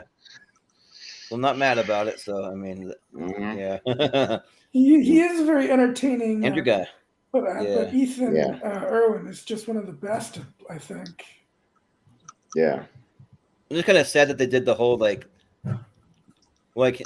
Andrew Guy loses his memory and is like wandering around. Oh, I love that season. storyline. I just want to see it be completed. Yeah, like I just want to see him play a match is what I wanted to see. So I'm like he doesn't get to play because he's been kidnapped or whatever's going on. I don't know. Yeah. So yeah. But we got Griffin Newman going up against Rachel Cushing. Okay. Who's voting? Let's be honest. Who's voting for Griffey? Yeah, right. Is Yeah. anyone voting for him? Nah. No, we'll get Steven. We'll save some time. I thought he was surprisingly enjoyable as Orko, but Yeah, same. Yeah. We just move it right along to Janine the Machine versus Chance Ellison. All right. Okay. Yeah. Bit more right. even, yeah. So who's first? Brian, okay. Chance. Yeah. Richie? To make it interesting, I'll get Janine. Yeah. Steven? yeah, I'm gonna go with Janine. Austin? I'm gonna put the pressure on Jordan and say Cobra. Well, this one's kind of easier for me. I'm gonna go Chance. Yeah, that's pretty easy. So yeah. All right. Chance it is. All right. So up next we got Matt Atchity going up against Mike Kalinowski. All right. Is anyone voting for Matt?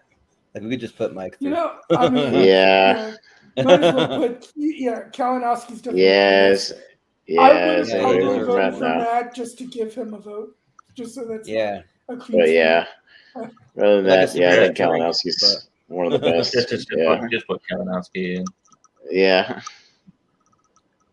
We Yeah, wouldn't mind going like a later. luau with Matt Atchity or something, but yeah. But next we got Paige for Birdie going up against Ben Bateman. Ben Bateman. The rematch. Does Paige Yeah, this beat yeah. him again? Yeah, right. All right. Let's vote on it. We'll go Richie. Yeah.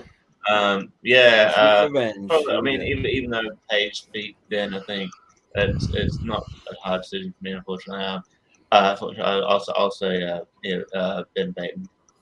Yeah. Steven? Yeah, I mean, sometimes his hubris can get in his way, but he is still one of the best. So Ben. Yeah. Austin? Yeah, Paige, we like you. Thank you for coming on the show, but you're not beating Ben Yeah. this time in tournament fights. Sorry. No. Yeah, Ben. Well, she's too new. Yeah. When Paige is going to be on for our most anticipated movies coming up, so that'll be fun. But like, I gotta watch that just to see what she says about this. Yeah, right. Yeah. She got a little kind of like a little like spunk to her, kind of a little bit. So like it'll be kind of interesting. Yeah. But yeah, I got to go with Ben Bateman though. Yeah, like pretty easily. Brian? I'm gonna go Paige. Yeah. Okay. All right. It's still 4-1 for Ben. For Ben. It's kind of interesting. So like Paige has been in the league what, like 2 seasons, I think now. It's like kind of interesting to think of some of these. First season. Yeah, no, it was the first season last season. Was it her first season? You seem like she's been in the league for a lot longer, but right? I guess not. No, that'll be the end of that. I feel like when she versed Piggy, that was both their debut. Okay. Like there's some people that like feel like they've been in the league longer, or people who have been in the league a long time, and you don't really realize it. Like Jen Kemp, she's been in the league like 3 seasons, I think. But it still feels to me like 2 seasons she's actually. a rookie or something. Yeah. I'm just like, is she a rookie? No, she's been in the league a couple years. Yeah. But we have Hector Navarro going up against Jeff Snyder. So all right. Steven first? All right. Snyder. Yeah. Austin? Snyder. Yeah. I got to go with Jeff Snyder. Yep. Brian? Please sweep. Yep. Richie? Yeah, Snyder. Yep. Yep, it's a clean sweep. Yeah. Yep. All right, up next we got Sam Levine going up against Clark Wolf. Oh, here we go. Ooh. This one's tough. Oh. Man. Oh. All right, Austin, you're Got up on first. blast. Yeah, that one's tough, but man, like Sam's We my both have those boy. I go belts. back for Yeah, no, I go back further with Sam though, with my love from the Doug Benson's podcast and stuff too. So I've always wanted to meet him. So Sam. Yeah. Yeah, like I gotta go with Sam too. Like I went to a Doug Benson podcast live and he was there. We were sitting in the second row. I didn't get to meet him, but it was so close it like kind of felt like I almost did. So I'm gonna go with Sam. Mhm. So I've been on stage with Doug Benson twice, but Sam was at neither one of them, so that Oh. sucks. Oh Yeah, really? Oh dang. yeah. I got to It's kinda play funny that I got to play both the Leonard Maltin game and Bill and the what the fuck the Last Man Standing Oh, yeah. in two different shows. But yeah, I won both of them. But Sam was at neither show, unfortunately. I was surprised because when it came to just Boise, Idaho, like a little small town, they had Sam Levine and Big Mhm. J Okerson, which I feel like are like two of the bigger guests that he has on it. Yeah. So yeah, yeah. But Brian, Sam, I'm going to get out now. It's been late. yep. Okay. All right, Yeah. man. All right. Yep. Good. Oh, he's gone. He said he has to go. Richie? It's just getting Okay. late. Okay. Okay. Yeah. That's all right. Did he vote for anybody? Yeah, he voted for Sam. Sam. Yeah, he Okay, voted for cool. Sam. Just because it's not a clean sweep, but I'll go Clark. I think Clark's fine. Sure. Yeah. Oh, Steven? Yeah, I'm gonna go with Clark too. Okay. Well, what are the votes? The for Sam? Oh, well, it's 3-2 for Sam. Yeah, we included his vote. Yeah. So yeah, before he left. But now with 4 people, we could have some ties, so it could get interesting here with some of these matchups. So we'll see. Okay. We have some debates going on. We'll see. We have Alex Damon going up against John Roca. Oh, okay. All right. Jordan? So is it you, Austin? No, it's Jordan. You. Yeah. Yeah. Mm. I gotta go John Roca here. Yeah, like pretty easy. Richie? Yeah, John Roca. Yeah. Steven? Yeah, the Outlaw. Yeah. Austin? Yeah, Roca's one of my all-time favorites since the beginning. So yeah, Roca. Yeah. It would be I will fun say to- though. I don't have my Yeah. Outlaw shirt on right now. I should have grabbed it out of the thing, but yeah. I wore my Finstock Exchange shirt because they're my favorite faction this year. They haven't always been my favorite, but this year though. So I'm a quickie Yeah, Max guy. there you go. I have a numeral order shirt too, but yeah, it's in my closet somewhere. It would be funny if the final match ends up being Dan versus Roca. Yeah, right. Yeah, that'd be crazy. I've got a Clark Looking at Wolf fitting. shirt. I've got a Clark Wolf shirt, but I got like 350 shirts that's like buried underneath a whole lot of shit. So Yeah. Oh yeah, right. eventually I'll find it. I have more like I have Same just way. I have just 3 general the Schmoedown logo. I just have them in 3 different colors. So like I have a red one and a blue one and a purple and a purple one. So like I like just having the different color ones too. Of just I the need to get general, one of the logo. the general one. Yeah. It's like when I wear something, I'm not always biased towards one thing. Yeah. Yeah. But next we got Amaru going up against JTE. Okay. Oh, okay. Richie. So All right. Just because like he's just had more longevity and there's more history there, I'll go JTE. But I wouldn't man if Amaru goes. But I think Amaru's good at that. yeah. Steven? Well, since I have a feeling JT is going to be the clear winner here, I'm going to go with Amaru. Yeah. well, Brian's still falling on the chat, so I'll just throw up some like his picks. He would have gone with JT. But since you left, you're Brian, not on the you left. Yeah, Your vote doesn't count anymore. I'm sorry. Yeah, you can't vote from the chat. Yeah. We'll just throw it up for fun, though. But Yeah, that's fine. I feel like I got to go with JTE. Just the Patriots legacy is just, as far as the general Schmoedown goes, is still pretty big. So yeah. I'm a pretty big JT fan. Like both of these guys, like two guys that are like really like willing to do the show anytime. So, but I like JT just a little more. So I'll go with JT. All right. So JT it is. But we got Andrew DiMolanta going up against Kevin Smith. So All right. Is anybody voting for Diamante? no. Come You on, put Smith. Kevin- Just put him through. Smith's a Smith, dude. Yeah. Yeah, put him through. Yeah. The Smasher's Yeah. the Smasher. He's gonna smash through pretty Yeah, put him easily. through. The next one, yeah. Yeah. Yeah. Yeah. We can have more debate He's- later, but yeah, sorry, Andrew. Yeah. Sorry. We have Kevin Kevin Smith. Smith going up against Perry Nemiroff. Oh, Okay, right. this is a tough Yeah. one. And these two are All part right. of the reasons why the Quickie Marks is my favorite.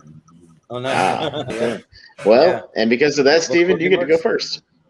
Yeah. No. You're gonna go first.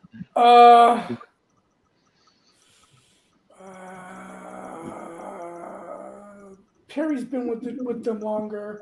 She's got a big, more of a. So I'll go with Perry. Yeah. Austin. Oh man, I would have voted for Perry, and then you reminded me that she did that rap. I'll go with Kevin. Yep. True. Ugh. The speed is tough, Austin. The speed is tough. Yeah. Yeah. Right. I just wanted to Yeah. show her some love for actually like being willing to attempt that on camera. But yeah, this one's tough. Like probably I'll go for Kevin Smith. I think. Yeah. Richie. Just because I think if they were to face off against each other, I think he'd take it out. I would say Kevin Smith. Yeah. All right. Kevin so it takes Smith. 3 to All 1. right. Okay. Yeah. Next, we have Lon Harris going up against Brand Chandler. Hmm. All right. Okay. This one's tough. I'm up first. I'm still going to first. stick with not the delinquent, but I'm going to stick with the professor. Professor? Lon Yeah. Harris. Yeah. Yeah, because and then and his pipe. Yeah, professor and his pipe. Yeah. Yeah. Yeah. Like, I'll probably go with Lon Harris too, but I'm curious if he comes back this next season, if he's going to come up with a new character or something. So we'll see. But he should come back as the professor and say that they granted him his degree back or whatever, or gave him his tenure back or something, and then he cleaned Give his himself tenure up. Yeah. Yeah. they are calling it a reboot, so it could be like a reboot of the Professor, Yeah. Yeah. Richie, what do you think? Both these players are sort of one of the better players not to win like a major champion. major I title. know Barbarian won the free for all, but I don't really count that. But yeah, so I don't know. I would say they're both really good at character work as well, but I would say Lauren Harris. Yeah. Steven? And I'm gonna go with, even though she lost, I'm gonna go with Brienne. Fair enough. Yeah. Old school. Give her a little love. Yeah. Yeah. Old school. Well, Lon Harris it is. Plus, I said I had a crush on Video Drew, but I also had a crush on Brienne. Back in the day. Yep, I'm the same way. Yeah. But there's Marisol McKee going up against Adam Collins. Ooh, the teammates. Oh, shoot. Teammates against each other. Yeah. Yeah. All right, Jordan. Who's first? Mhm. Well, I think in this matchup, I'd probably go for Adam Collins. But I mean, recently, Marisol McKee has been killing it, but Adam Collins kind of killed it more first, so I'll go with Adam Collins. Richie? Well, yeah, just because she has been crushing it and she's slightly maybe more comfortable with the character work and stuff like that, I would say Marisol McKee. Yeah. Steven? Man, this is the same, basically for me, the same issue I had with Marisol's match with Robert Parker. One's from the fan leagues and one's a fellow Philadelphian. Oh, yeah. There you go. I'll go with. I'll just barely. I'll go with Marisol. Yeah. Well, Austin. You know what? Just for fun, I'll give us our first tie of the evening. Say Adam and put it on Richie. Sure. Yeah. You gonna keep your vote or switch it? Look, I'll gotta give. I'll stick with Marisol McKee. All right, fair enough. All right, Marisol, current champ. Moving on. Yeah. Yeah. Since she became the champ, it's kind of fitting that she makes it far. But that'll be the end of that round. All right. I see some tough matches coming up. Some really tough matches coming up. This first one's going to be a banger. Yeah, first one's going to be a banger. Yeah. All right. We got the Beast. Against Merle. Yep. Yeah. The Beast. Yeah. Let me zoom it out a little bit. Let's see. Oh yeah, against Merle. Yep. Against Dan Merle. Come on. Yeah. Bibbs versus Merle. Bibbs certainly has the endurance, at least. Yeah. But all right. Well, Richie, you get to go first. What do you say? Yay. Bibbs. All right. Steven? I'm sticking with my guy. I'm the Beast. Yep. Austin? I'm gonna go with Dan. I think I got to make it another tie. I'm gonna go with Dan. So. All right. Well, it rotates to Steven, so you can put Bibbs over the goat. Oh man. You gonna do it? Are you gonna knock him out? You're gonna knock him out, but he doesn't even make the poll, and we piss off everybody. He is the goat. A lot of people. But I just like Bibbs more, so slightly more. Yeah. So I'm sticking with the Beast.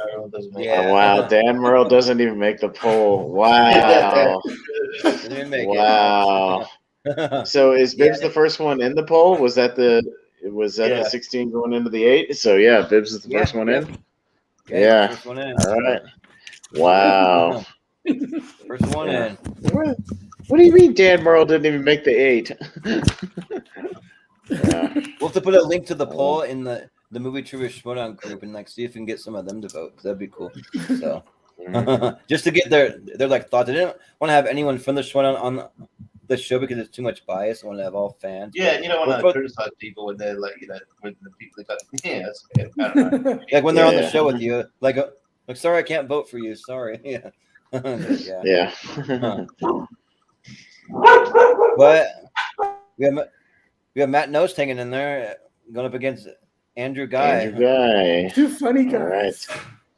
It'd be funny if we got Matt Nost in the Elite 8, but not Dan Merle. It's like, and then people were like, wait a minute.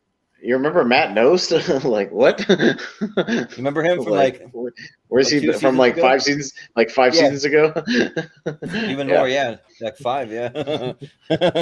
Yeah. All right, well, Steven, what do you got? Steven? Matt, you had a nice go around, but Andrew's character work is second to none, so I'll go with Andrew. Had a nice run, yeah. Austin?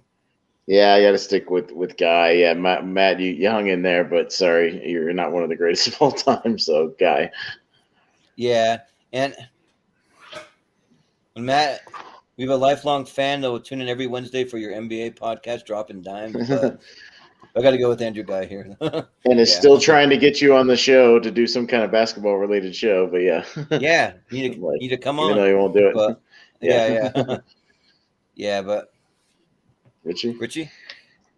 Yeah, I mean, we showed appreciation of Matt Nost. You know, he got quite far. Like, not maybe a different panel wouldn't put him as far up. But you know, I think we need to have some appreciation for him. But Andrew Guy. Yeah. Yep, Andrew Guy it is clean sweep. Yeah. So. All right. Well, next we got Rachel Cushing going up against Chance Ellis. That's a tough one too. Right.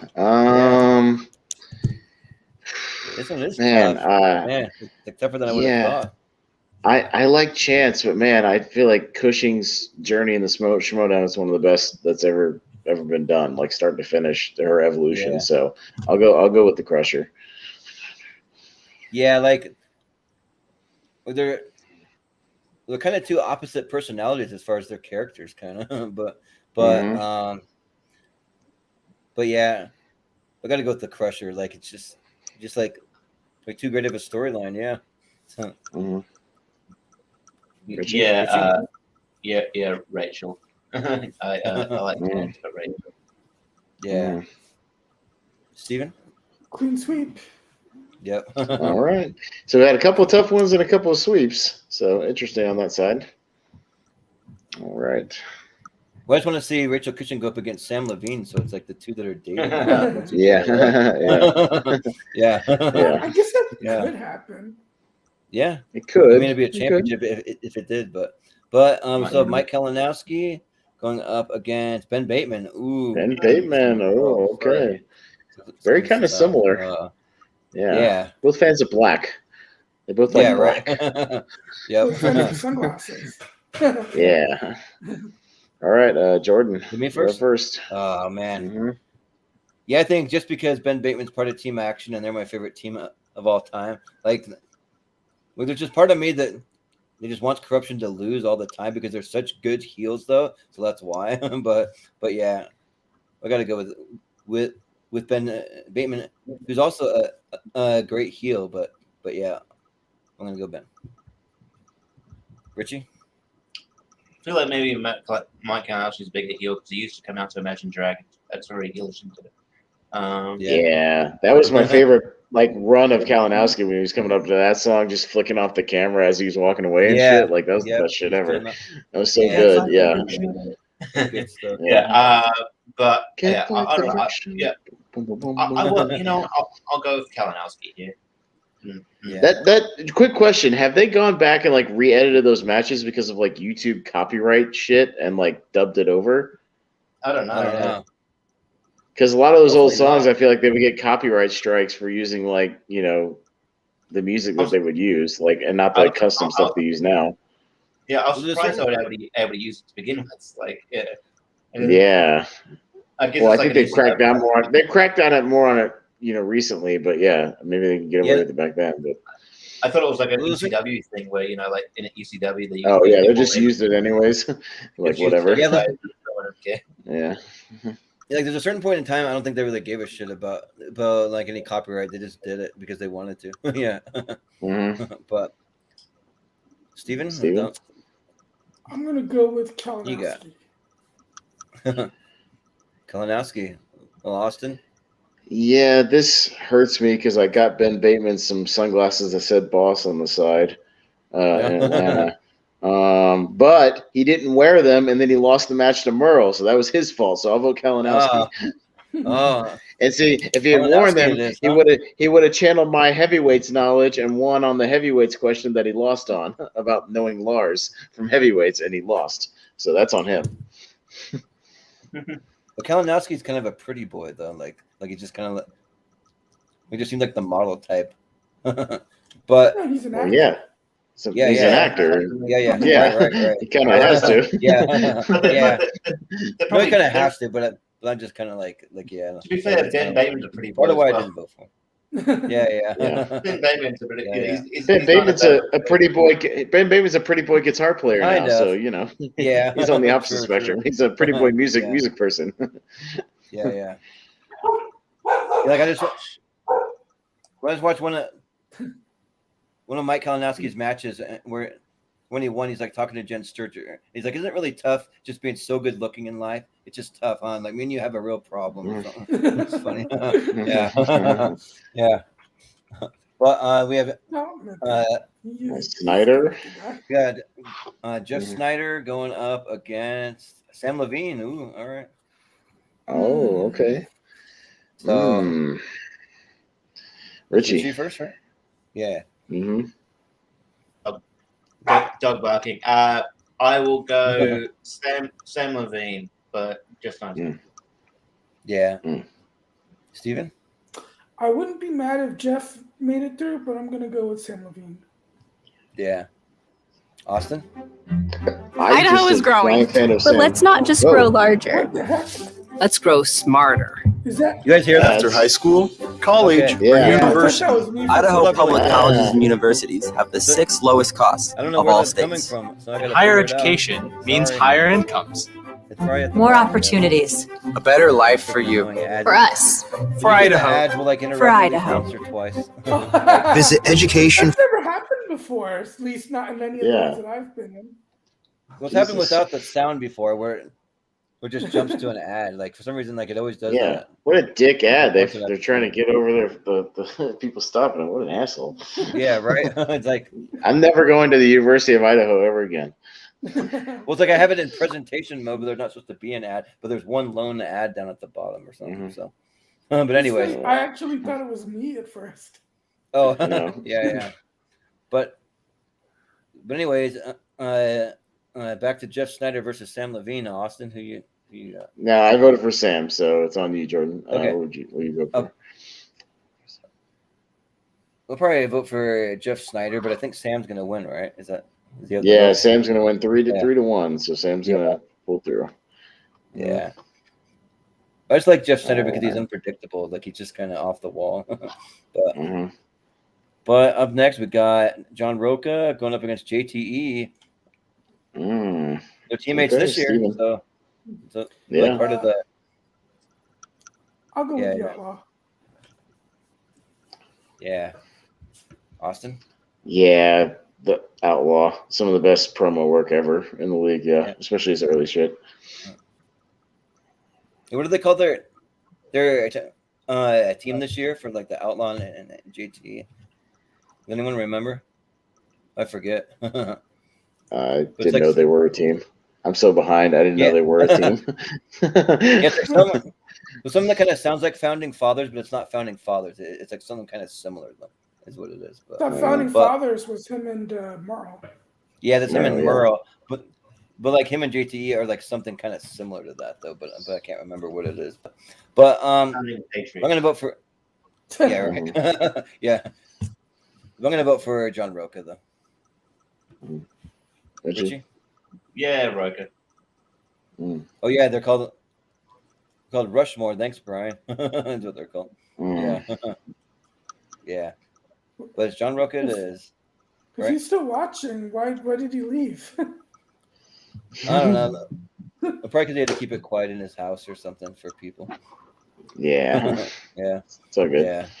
All But, right. Got the Smasher versus, I think, Kevin Smith, right? Aw. Yeah. Oh, Kevin KS Smith versus KS. Smith. Kevin, Yeah. Kevin Smith versus Kevin Smith. Kevin Smith. Yeah. Like don't get the name wrong if Yeah. you mispronounce it. So, Mhm. who's first?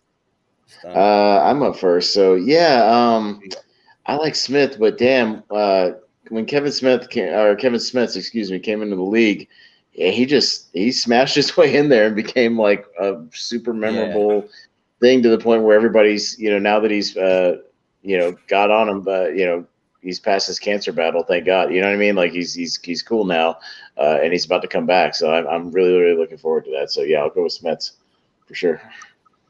Yeah, like everything that Kevin Smith has done for me, kind of like he's almost like a role model type, just like overcoming cancer, and then like every time that I wear a hoodie, I feel like I'm gonna be strong like Kevin Smith, and I'm gonna have the attitude like every time, like I legit think that. So, Dude, the build up to him So, and yeah. Kalinowski when they had their rematch after he made the mistake the first time was like one of the best Yeah. build ups to a match ever. It was so fucking good, like so good. yeah, but then he always brings up the "Don't Tell Peter" stuff. I don't know if like many other people actually bring it up, but like he always does. So like I think that like always got to him. But yeah. yes, but Smets for sure. Yeah.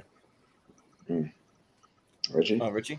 Yeah, I still voting on best directors. Obviously, Smith would be there, but Yeah, so, right. but Kevin Smith. Yeah. Yeah, absolutely. Steven? Yeah, Kevin Smith, I love you. You had a great run, but the Smasher, I think, has a chance of actually winning this whole thing. So, Yeah. definitely the Smasher. But they're pretty similar stories. They both overcame it's like pretty big obstacle. I mean, Kevin Smith had a heart attack, he survived. Kevin Smith had cancer, he survived. So some pretty similar stories. But Kevin Smith. Sorry, Kevin Smith. I'll be happy to go watch Clerks 3 in the theaters, but you're not going to make the this time. I'm sorry. Yeah, I'm looking forward to that one. Yeah, for sure. But we have Lon Harris going up against Marisol McKee. So all right, Jordan. Me first. This one's a little easier for me. I think I got to go with Lon Harris. Like, he's just the more entertaining. Like, if I had two matches on, and one featured Lon Harris and one featured Marisol McKee, the one I'm going to tune into first is going to be Lon Harris. So, Richie? All right, Richie. Just because of longevity, and he's just slightly better. He's better at crowd work. Character work. I'll say Lon Harris. Yeah. Steven? It's tough because Marisol is great. Yeah, she's great. She's really, really good. So there's no slight against her if you vote against her. Yeah, I guess I'll go along with Lon. Yeah. Yep. I'm sticking with the professor. Yeah, with Lon. Yep. Yeah. Well, Lon Harris it is. Yeah. Ryan says he's confused. I don't like corruption. Well, I like corruption. It just kind of makes me want to see him lose when they play such damn good heels all the time. So, yeah. That means they're doing their job if you don't want to see them win. Yeah. You think they're corrupting the league and you want to see the good guys overcome the evil. Yeah, so. right. I want to see the good guys. It's like that. It's like that really shitty faction on Monday Night Raw, Richie, that nobody gave a shit about. That started with an R. Retribution. Oh my God, horrible. Yeah, terrible. Mace, to that side. So Mason. Yeah, Mace and T-Bar. Oh my God, so Slapjack. Slapjack. So stupid. No, it's as stupid as it. It's as stupid as it sounds. It's as dumb as it sounds. Yes. It just sounds like a really bad name. It's really bad. Yes, it's really bad. That's really bad Vince McMahon shit. But we have the Elite Eight, so anyone that's left is going to be in the poll tomorrow. So. All right, and so far in our poll, we have Mike Kalinowski, William Bibiani, Andrew Guy, Rachel Cushing, Sam Levine, John Roca, Kevin Smets, and Lon Harris. No Dan Murrell. The GOAT does not make the Elite Eight. Oh, people are going to be pissed. Crazy. Yeah. Yeah. Besides that, though, it's great topic. We lost. Yeah. We lost to William Bibiani, so like if he's gonna lose to anyone, that's probably like the. Yeah, I'll have to keep that in mind when I put the poll and people ask that, and that's the first comment. I'll have to be like, well, he almost made it, but he went up against the Beast, so yeah. Yep. Damn. You go up against the Beast, like whether it's the Schmoedown or Beasts are or in real stronger life, than your odds goats. are. Yeah. Your odds aren't too great if you're just a goat, I guess. Yeah. Yeah. But we have the Beast going up against. Let me zoom in up. Drew Guy. All right. Andrew Guy. All right. Yeah. Richie's up first. Yeah. Part of me wants to put Andrew Guy through because it's like this is overall character work, but like I don't know, like I think it did a better all rounder as far as character work and like just a really good player is the Beast, so I have to go for Beyond. Yeah. Steven? The Beast. Yeah. Austin? Yeah, I think this is where my guy train kind of runs out of steam, so I'm gonna go with the Beast. Yeah, like William Bibiani, like I just have so much respect for him because the guy's been like doing what he does online, doing some like movie reviews, movie commentary, podcast for like 25 years or something like that, and like a really long time. So yeah, I gotta go with the Beast. Like I have a lot of respect for his work and like what he does. So yeah, I'm going with the Beast. So it's a sweep for the Beast. Growl into the final four. Beast it is. Growl into the final four. All right. So then we have Rachel Cushing going up against Mike Kalinowski. A great intergeekdom feud there. Yeah, Cushing right. And Kalinowski. Yeah. These two have a history. Yep. So all right, Steve. Mhm. I'll go with Rachel. Yeah. Austin? Ah, man, this one I think. God damn, they both had great runs. I'm gonna give it a slight edge to Kalinowski. I think his evolution in the Schmoedown has been really good as well, going from just the killer to KO to corruption. Just his evolution's been pretty good too. So Yeah. Kalinowski. Yeah. This one's really tough, but I think I got to give it slightly to Rachel, just by a sliver, I think. So, Richie? Yeah, this is really hard, but I'll give a slight edge to Cushing. Yep. Well, All right. Well, Richie Cushing it is. crushes and KOs Kalinowski into the final four. Yep. Yeah. All right. Going over to the other Might get side, looking for other final four. Might get a Crusher versus the Smasher, which are like essentially the same thing, crushing and smashing. Yeah. But yeah, we got Sam Levine going up against John Roca. Ooh, Right. damn. You still also have and I'm up first. Yeah, I'm up first. Pass. Yeah, right. Oh, damn. Oh, shit. Oh, no, I can't pass. Oh, fuck. In that case, I'll vote for Roca. Yeah. I hate to vote against Sam because I'm such a fan of him, but I have more of a connection to Roca. He was one of my, probably my favorite for several seasons, so Roca. Yeah, for me, the only reason why I want to vote John Roca over Sam is because one, the character work, but then also the passion that he has for the game. You can tell that it really means a lot to him, and so like probably more than most people in the league. So I'm gonna go with John Roca. Richie? Richie? I'll make it interesting. I'll go Sam. Ooh. All right. Yeah. Steven? I think while Sam has obviously done a lot for the Schmoedown, I think Roca's contribution is a little bit more, so I will go with Roca.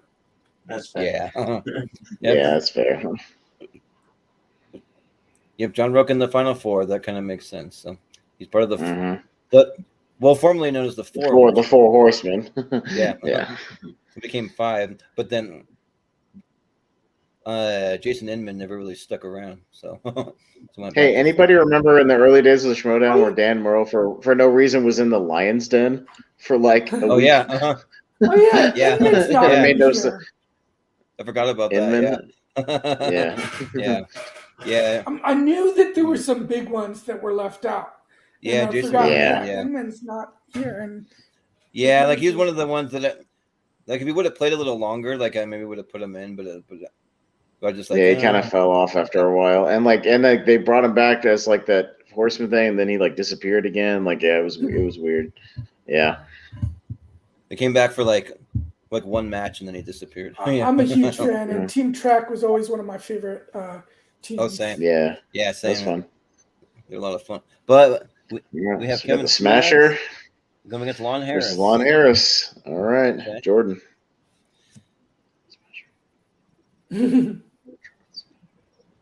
I think here, that I got to go with Kevin Smets. I think, like Lon Harris is great for his character work, and also like he's like probably the best competitor to never hold a belt, but I got to go with Kevin Smets. Richie. Yeah, just because it's a great, it's a really great story as well. Also, and I think he's just a bit of a trivia player. I'll go Kevin Smith. Yeah. Steven? Yeah, Lon, I love you. You had a great run, but Kevin Smets is an amazing player. Does amazing character work, and he's just such a likable guy. So yeah, he is. The Smasher. Yep. Mm-hmm. Yeah, if I'd had some beers in Houston with Lon Harris, I'd vote for him. But I had beers with Kevin Smets in Houston, so Kevin Smets. Yeah. Yep. I did not realize Know him when a I little met bit. him, he was like 40. He told me he was like 40 years old. I couldn't believe it. Like he looks great for his age. So Yeah, he yeah, does. it's crazy. Dang. Yeah. Looks younger than me almost. Yeah, it's crazy. Mhm. Yeah, but we have a final four though, so this is it. We got William the Beast Viviani Viviani going versus against the Crusher. versus the Crusher, and then we also still have John Roca versus Kevin Smith. So that's our final four, just to kind of announce that. But yeah, so we'll start with the Beast versus the Crusher. So who's first? All right, Richie. Richie's up first for Beast and Crusher. All right, Richie. Who you got? Man, Tough choices. just because of the story, I will go Rachel Cushing. Yeah. Steven? The Beast. Yeah. Yeah, we got to stick with them. Well, Austin? it depends on who wins the next. Yeah. True. This is tough, but I'm going to stick with the Beast. Well, I'm going to make it a tie. I'm going to go with Rachel Cushing. So. And it's on me You for have the the tie. tiebreaker, right? Yeah. Yeah. You going to switch it or keep it? Fuck it. We need a little anarchy in this tournament. I'm going to flip it to Crusher. Yeah. All right. Let's go. Yeah. Sorry, Steve. How much? Yeah. Well, I went to the anarchy in the Schmoedown. We got I don't mind it there. actually. I think Rachel is great. Yeah. She's one of the, I don't know. I feel like we haven't had enough anarchy in this edition of tournament fights, other than Dan Merle not making it out of the third round. Right. But yeah, yeah. And Mighty Matt, Well, making it a little bit. Other than that, we haven't had a whole lot of interesting surprises. So yeah. All right. Yeah. Well, we have John Roca going up against Kevin Smith. So Smiths. All right, Steven. Steven first. Yeah, I'm gonna go with Smiths. Yeah. Smiths. I'm gonna stick with the Outlaw. I think I'm gonna go with Smith, and if I have to be like really nitpicky as to why, just because like sometimes like John Roca's too invested to where like it gets like a little annoying, like he just like so into it. So I'm gonna go with Kevin Smith. But that's just me being very nitpicky. It's not a big problem for me though. Richie? So I'm going to go Roca. So it's a tie on Jordan. It's a tie on Jordan. It goes to me. Ooh. Well, if as much as I want to switch it, I think I got to go with Kevin Smith probably. So yeah. Wow, Smith's with a little bit of an upset, I think, over Roca. Yeah. The OGs. Yeah. Gotta go with two like really solid storylines. So yeah. But yeah, we have our championship match. So I'm gonna zoom it in a little bit, and I believe you're first to vote, Austin, right? Yeah, I thought it was going to be Roca in this one to make it easy, but now it's completely Kevin flipped. Smith, yeah. This is it. Just going to ride the Roca train, but not. The best between one these competitor two, of all time to date. Man, I really want to see this matchup. We never got to see it. Oh, I really wanted to. Yeah. God damn. Who's right Rachel now? to come back this season. Everybody freaking loves her. Come on. Out of these two, Smith. Yeah, this one's tough. I think out of these two, I got to go with Rachel, actually. So, Richie? Oh, Richie? Yeah, I'm gonna go with Rachel here. Ooh. All right. Well, it's down to you, Steven. All right, Steven. No, be a tie, it's not going or to be up to me because it's going to be up to you, I think, because I'm going with Smiths. Ooh. All right. Oh no! It goes down to Richie gets to decide who's the greatest. Because Jordan just had a tiebreaker, so it goes back down to Richie. So, Richie gets to decide. I feel like this is happened to me 3 times now, where I've decided that. Yeah, yeah, you decided the winner. Well, you're just a lucky guy. Yeah. So we'll blame you. Yeah. love you, Smeds. You've had a great journey. I can't wait to see you come back. But I'm not changing my vote, Rachel. Yeah. Rachel the Crusher. All right, she crushes the entire tournament and takes the entire title. tournament.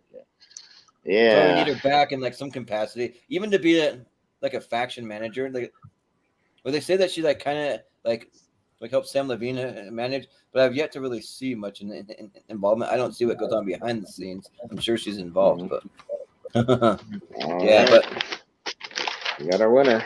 But if you zoom it in though, like I just really like the artwork that I found though. It's just her smashing those glasses, just going against those guys in sunglasses, because that's like a thing in the Schmoedown.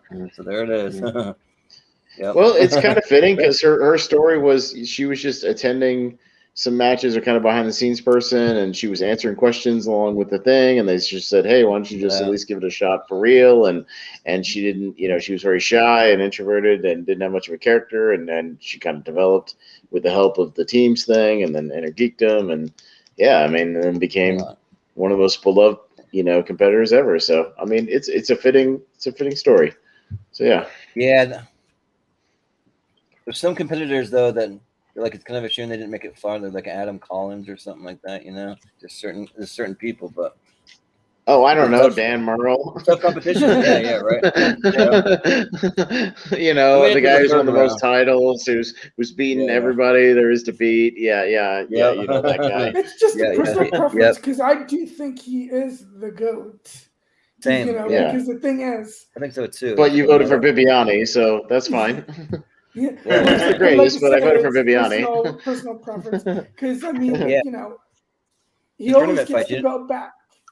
You don't always have to look over the greatest is. All right, we'll cap it off and we'll celebrate by listening to the rest of that University of Idaho ad. So go ahead and hit the like, and we'll listen. We'll listen to the rest of that pitch. All right, you asked for it. Here it goes.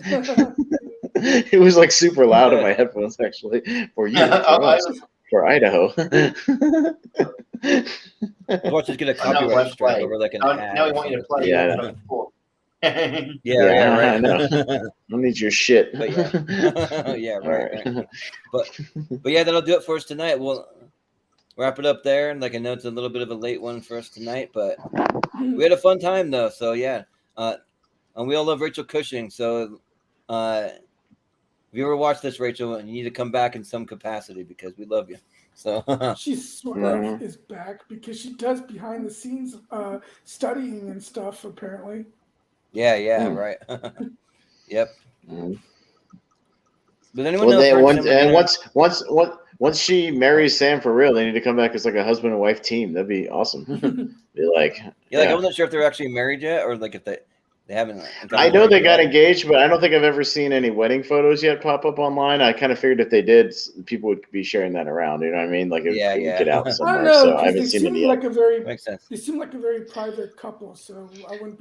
Either that, but also the pandemic thing has kind of hindered people from inviting people to weddings and shit. So they might be waiting a little bit, especially in California. Well, it's like Mark Riley and his fiance. They had to postpone big time. They had a whole wedding planned and they couldn't do it. Yeah. So they may have already done it, but it might have got postponed and they might have to push it back a little bit. So it's very possible. Yeah. But anyway, that'll do it for us tonight. So we'll wrap it up there. So we'll just go around and if you have anything you want to promote or tell us where you can find us, all that usual stuff. So Richie, where can we find you? You can find me online. I'm all around all the trivia spaces. And I'm going to be on here for a few more episodes. Yep. We got you on. Are you down for a few more? Yep. Tuesday for the 80s foreseeable comedies. future. 80s comedies. And then the best 80s comedies. And then the best of the year. I think on that. And then most anticipated. So I'll be around. Yeah. Nice. That's good. So Steven, where can we find you? I'm in the 80s comedy one and also 2021, the best of. Yeah, the best movies of 2021. Yep, we got you down for both of those. So we'll be seeing both of you back. All four of us, yeah. Yep. Yeah, I'll be on the '80s show and the.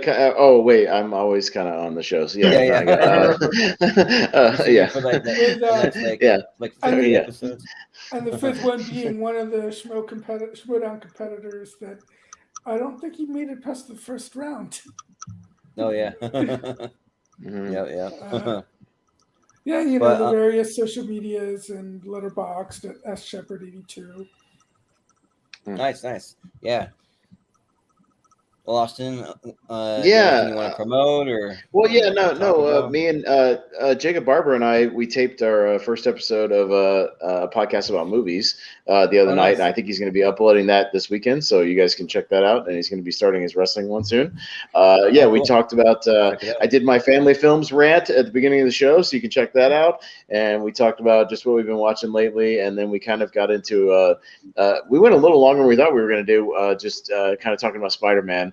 And ranking the movies and things like that. So we had a good time. If you're a Spider-Man fan, getting hyped up this weekend, we talked about that a lot. So, and it was interesting with the rankings because I had seen the movie at the time of the recording, and he had not. So we were ranking with and without with and without that movie in the rankings. So yeah, so that was fun. So check that out, and also. Okay. Yeah, tomorrow night, Henry Sanchez and I are going to be taping the first episode of. He wants to do a ranking show with me called Let's Rank Stuff. So I'll be doing another ranking show, but the only difference is we're not going to have a set number. We're just going to pick a topic and we're going to rank stuff. So the first one we're gonna do the Rocky franchise. So that's what we're going to be ranking and discussing. Oh, nice. Is that going to include the two Creed movies? Oh yeah, definitely. Oh yeah, the two Creed movies are included for sure. And so yeah, we'll be ranking the franchise and talk because we're both big Rocky fans. So we're gonna start with that and do other things like Tarantino movies. We're gonna talk about the Saw movies. We're gonna talk about other ones on different episodes. So it's gonna be a lot of fun. That can, if you pick like a franchise that has a lot like the MCU, that could go pretty big. No, I think we're gonna keep it to like those low numbers, but yeah, like we're not gonna have a set like it's got to be 10 or 12 like Malcolm or like that. We're just gonna pick like a topic and we're just gonna a topic and a number. We'll figure it out. So yeah, it's gonna be. Well, fun. if you guys ever need any guests for the shows, I mean, right here, or you can pull from our I think we're regular. Jacob is saying in about 2 weeks or so, we were going to pull you on the podcast about movies because I think we were going to talk about the Matrix movies, especially after the new one comes out and everybody's seen it, and then maybe we can like rank the Matrix movies and just talk about those movies. So we may do a show about the Matrix. So yeah, about that franchise. Well, first reactions have been interesting because it's mixed with some really positive and some not so great. Yeah, I'm looking forward to it. I think it's gonna be dope. But yeah, I think it looks great. Yeah. So. Same with me. Like I'm planning a like probably the day or two after Christmas time. I'm gonna go do my triple feature. We're gonna go see Spider-Man: No Way Home, The Matrix 4, and The Kingsman. So like I'm just waiting so I can do it all in one day because I haven't done that for like probably like a year or two. Like it's been a long time because of the pandemic. I haven't seen a bunch of movies just in one day. So yeah. But we'll give you a little preview of some upcoming shows that we have going on. So this Tuesday we'll be doing the best 80s comedies that we already kind of talked about a little bit. So we got that one. And that's a tier ranker show, but that's gonna be a stacked one. We're gonna have like 90 movies on the damn chart. It's gonna be stacked, like it's gonna be massive. You're gonna have a lot. Like kind of like that 2000s comedy show. It's gonna be a whole lot to choose from. It's a stacked decade.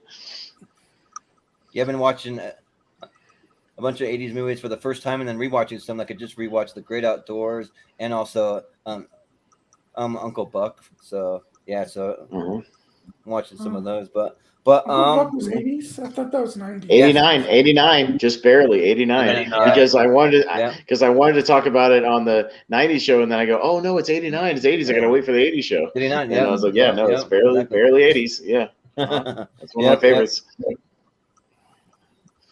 But then we'll be having. So I'm not gonna have anything Friday because of Christmas, obviously. But then on the next week, though, for that Tuesday, the 28th, we're gonna be doing best movies of 2021. So we're gonna talk about our favorite movies of the year. So and then we're gonna be doing the week after. Well, the Friday after, we're gonna be doing the most anticipated movies of 2022. So it'll be, if you're going to the movie theater, which one are you going to spend your money on each round? So like, which one would you rather see? So it'll be like our first kind of hypothetical episode. So that'll be a fun time. We also have our